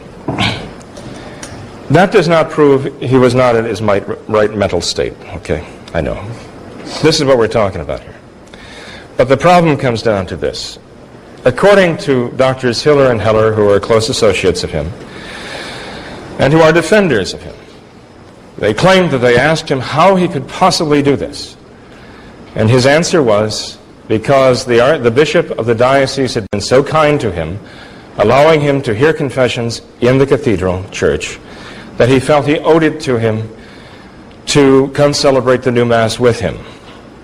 But Archbishop Thuc said to these men, then we have this on tape, not just in writing, we have this on tape, their own voices. They said that Archbishop Thuc told them, for what it's worth, that he withheld his intention in the process of doing this. That is, he simulated the sacrament of consecrating. And my dear people, as Archbishop Thuc would know very well, this is a mortal sin, condemned by every moral theologian. And Father Cekada knows very well, simulating a sacrament is a very grave sin. Archbishop Thuc was a doctor in canon law. He was a doctor, had a doctorate in moral theology, dogmatic theology. He knew these things. All I'm saying is there were things that he did during this period of time of his life that simply do not fit into the norm of somebody who's thinking straight. That's all I'm saying. Am I saying that it proves that he was out of his mind and did not have the power to validly confirm, ordain, consecrate? No, I'm not saying that. Am I saying that these cases do give rise to a prudent doubt that has to be resolved. That's all I'm saying. And I'm saying this contrary to all of the stuff that Father Cekada said. There are issues that are unresolved with regard to Archbishop Thuc's mental state. It has been brought up, by the way, by Father Gerard de Laurier in his own In Memoriam, and also, in other places too. I won't get into that because it'll take too long. But I'm telling you, there's another side of the story. It's just not as simple as Father Cekada would have it. There's more to it. Father Jenkins, I would concede all those things. Okay. Well, let me go on here. I knew you would because they're facts, and you know them as much as I do. And you got them from my articles. Well, no, we got them straight from the horse's mouth. We got them from, we got them from your article. We also got them from Hiller and Hiller. Yeah, that's fine. Okay, sure. Yeah. I knew it. Well, that's fine. I didn't think you didn't, by the way. I knew you knew it. And I know you still knew it. That's why I'm trying to bring up the other side of the question, see. And there is another side. There were things that Archbishop Thuc did that were a problem, and that involve his mental state. Do they prove he was not in the right mental state? No. You might ask, well, why am I so concerned about these things? Well, not only because they do posit a bit of a question mark anyway that begs to be answered as to how he could do these things. But not only that, Archbishop Thuc committed some extremely serious crimes. In fact, some of the most serious crimes against the Church that a man can commit.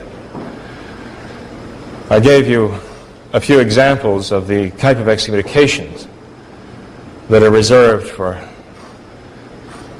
the kinds of things he did. And the only way to find him innocent of these things is to find that he wasn't mentally responsible. And so those who question his mental acuity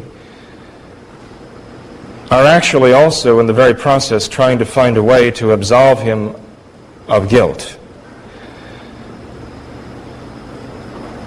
And I would much rather think that he was not committing these crimes with full possession of his powers, for his sake anyway, than that he knew exactly what he was doing, as we were told by Dr. Hiller, by Dr. Heller, by Father Barbara, and others. Again, there are two sides to this question here, and both of them need to be looked at. Neither of them can simply be brushed aside as though it didn't count. Now, one who would look at these photographs and say, look at the photographs, doesn't he look wonderful? And doesn't he look sharp, and so on? One could use the same approach and say, well, look at what he did. Doesn't that tell you something too? Appearances, his actions speak also, and they must also be taken seriously, what those mean. I'm just saying if the one applies, the other has to apply too. That's all, in all fairness.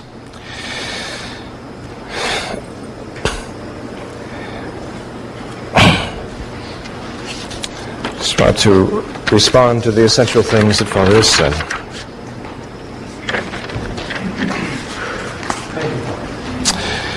With regard to evasiveness, I actually think if anybody goes back and watches the tape, that they'll see that you yourself, by repeating, you're basically repeating the same things over and over again, and not really responding directly to the points that I made. I think that's what people will find if they look at it again in an objective way. It is not a matter of guilt by association, Father. It really isn't. It's a matter of what is right and what is wrong here. It's a matter of whether what Archbishop Thuc did was gravely, gravely, seriously wrong. And I believe you would say, yes, objectively speaking, it is gravely, gravely wrong. I think we can agree on that. It constitutes a grave crime against the Church herself, for which the Church has historically excommunicated in the most serious possible way. I tend to think we'd agree on that point. It's the consequences that follow from that that are the point of dispute here. I think you're misapplying the laws. And I do restate what I said before, the involvement of Sharonville and its priests, its clergy, in the Thuc bishops and the Mount St. Michael's fiasco. A sect, schismatic, by the words of one of the Thuc bishops themselves, a sect in your own words, which I still think you would probably agree that it was a sect back when. This has raised such serious problems. It is not a matter of taking Pharisaical scandal. There is objectively scandal involved in these two things, the Thuc bishops and the Mount St. Michael's group. And we're not wrong to recognize that fact. We have an obligation in conscience to recognize it and to denounce it as being absolutely contrary to the traditional norms of the church. If we don't hold ourselves to those, we cannot claim to be traditional Catholics. There are some things that the church has always and everywhere condemned. This is one of them. Actually, this is about 10 of them. And we have to always and everywhere condemn it too. I submit by the very fact that you and Father Dolan have chosen to unite yourself with this lineage, that you are justifying it in the minds of people, that you are basically taking something that is gravely, gravely wrong and telling them it's either okay or it's not that wrong. And that is scandalous. That is scandalous by the actions that you have performed. Your actions are not only doing something that is evil, but you're actually telling people it is not evil by uniting and justifying something that is definitely evil. And that people who go to take part in that and worship at St. Gertrude are testifying by their presence there that either what is going on here, the whole package, including all of this baggage and all of this background, it's not merely guilt by association, that their presence there is saying by the very fact that they are worshiping there, okay, this is either not wrong and all that has come with it, or it is not that wrong. And it definitely is. It definitely is. We can do that anytime. We can do that next time. Yeah. We can do that next time, Gino, if you want. We can talk all about Bishop Mendes. I would welcome the opportunity because Bishop Mendes has been calumniated, and that's mortally sinful in itself, to calumniate a good person. We're talking about, with Archbishop Thuc, though, we're talking about Archbishop Thuc, things that are notorious and public here, Gino, and that's a different thing. Not just rumor and innuendo. We're talking about things that are public, notorious. We're talking about facts. That's what we have to stick with. Good. Thank you very much. I think that I think it's time to start the question. Oh no. It's been sitting here for 3.5 hours, actually. Just a couple of quick questions. He's on a different schedule than I am. I go to bed early. Can I ask one question about the people that he brought up about Where do we go by these things? We do have the cards here people fill out. Oh. And there are index cards over there. Somebody have an index card? There is something called for the one we're also asking. They could, but we have these from the families all. Pardon? Good shot. First. Well, thank you. Have your smoke, One of the Joe. meetings. Yes, Father, Yes, our own questions from the card from you. yes. I will never be able to opportunity. Good night. Thank you. God bless you. We'll see you in church. So if I can ask Matt, when you're done, I can start with you. When I'm done with these? Okay. Is Father Jenkins stepped out for? I think so, yeah. Have anything you want to fry me with since I'm here? Okay. But also mention that we do have water over there. I'm sure a lot of people are getting very thirsty by now. Maybe you could take a quick 10-minute break. Oh, the thing is that I can't go much later. I'm starting to fall asleep. So if you have any questions you want to fry me with, fry me. Okay? Okay, well, there's something about the Cekada. Okay. Start with those. Couple of designs, see if they pick up or not. So the first one, Father Cekada, is why did Father Cekada and Father Sanborn change their minds about Bishop Thuc? Basically because of what I've explained, basically because of the research that we did. I did a lot of research. I dug through different things in libraries to try to address that qualified witnesses issue and all of that stuff. And it was because of the research that I changed my mind and changed my position on it. And that's what I felt I had to do. I resisted it because of, as Father Jenkins would say, the baggage. But then when you discover that you discover actually what the teaching of the church is about these different crimes and everything, and how they really don't go from person to person, and that you're not approving of absolutely everything bad anyone did. That's not real cooperation in sin. When you cooperate in sin, you're there in the act. To cooperate, say, with the John Labourian company, since he's the most egregious example, such that you'd have to you could be refused communion. Pancho, for instance, would have had to have been one of the bishop co-consecrators with it, because the canon law says very clearly, and that's also on the stuff that I gave you, that you're not a cooperator. You're not really a cooperator, even if you approve of it after the fact. I can show you that. It's from Aronac, and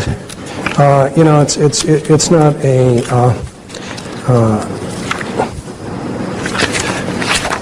I've got it in here somewhere. Oh yeah, the last one, document 17.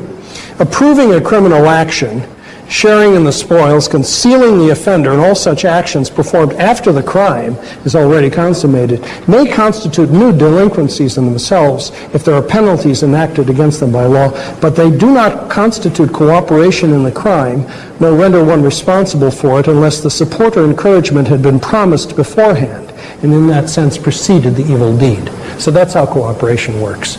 So, Emily would have had to have helped elect Schuckart the Pope, or whatever is the offense, and Pancho would have had to have been a cooperator before the fact, 25 years ago. So I discovered stuff like that. Okay, another question for Father Cekada. It states, our position is that Archbishop Thuc was either evil or not in his right mind. Mm-hmm. If evil or not in his right mind, a bishop cannot ordain or consecrate. What is it that supports your position in having aligned yourself with Thuc? What's the first part? If he's evil or not in his right mind? It said, our position is that Archbishop Thuc was either evil or not in his right mind. Mm-hmm. And that he could not, therefore, consecrate or ordain a bishop or priest. What is it that supports your position in having aligned yourself with Thuc bishops and priests? That as far as the evil goes, that dies with a person.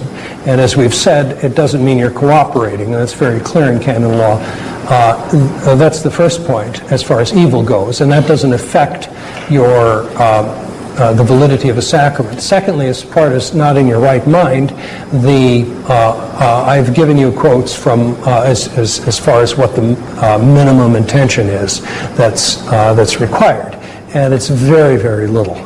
And that was in the last part of my presentation. So those have been addressed already.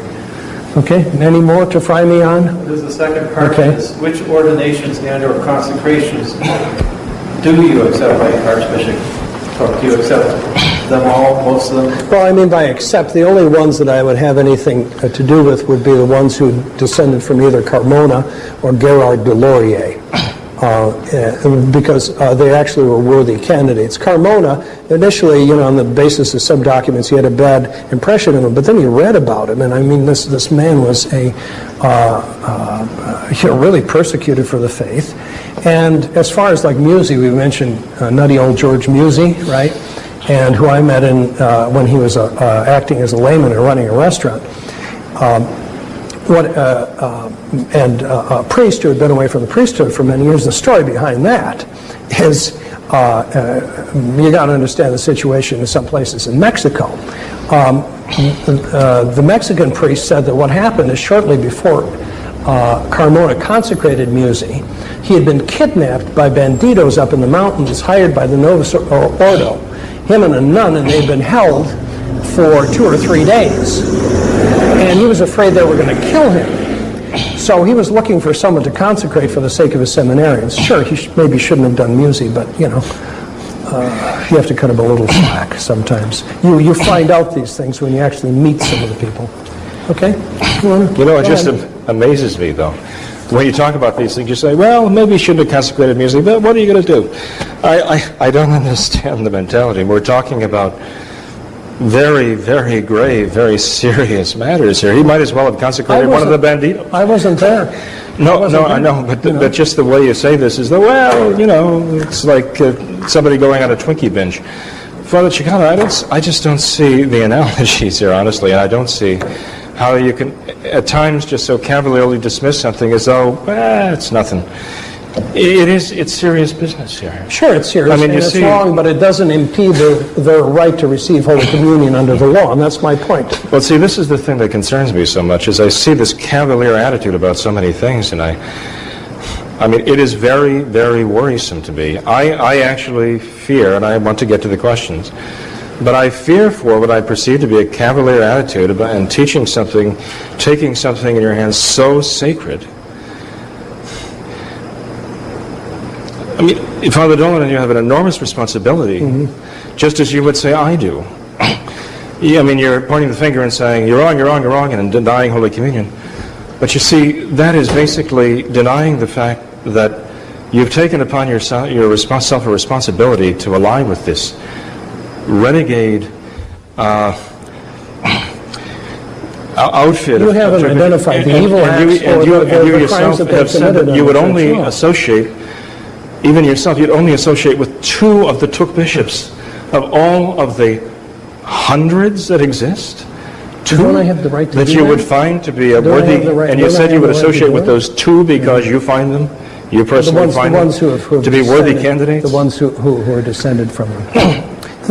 But then none of it impedes their right to receive Holy Communion. But see, gets back to what I meant before, though, about you take 2 of these whom you personally deem to be worthy candidates. That's your choice. I don't have to agree with you, right? They don't have to agree with you either. Sure.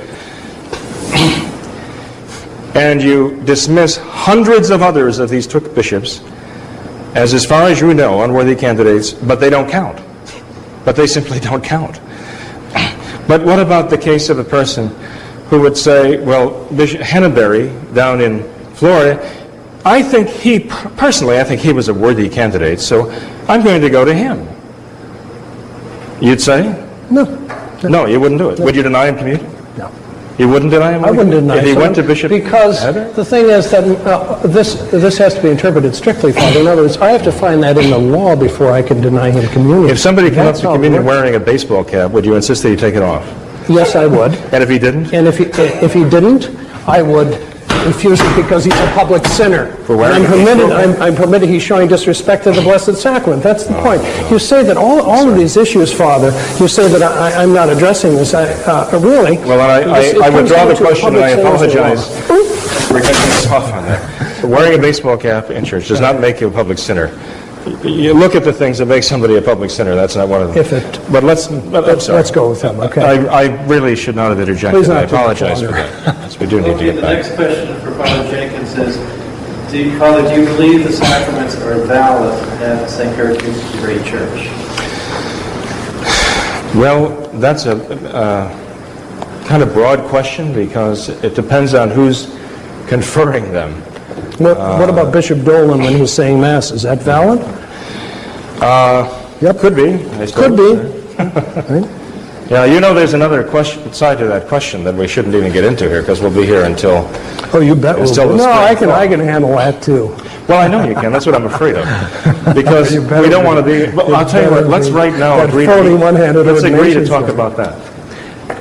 Okay. The thing if we're going to talk about it at all, let's talk about it later. That I think I at least am at the limit of my yeah, that's why I say we should talk about it later. Okay. Anyway.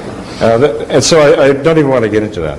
But I'm saying that if you have, I will say this much, okay, if you have a priest who was ordained by a Thuc bishop,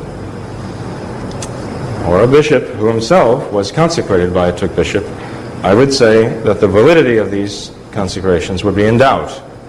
You cannot presume they are valid because they were done outside the norms of the church.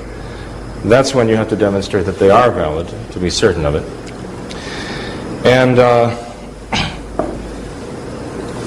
but I would say, in any case, because of this background, that it's not guilt by association. It's actually descendants from this scandal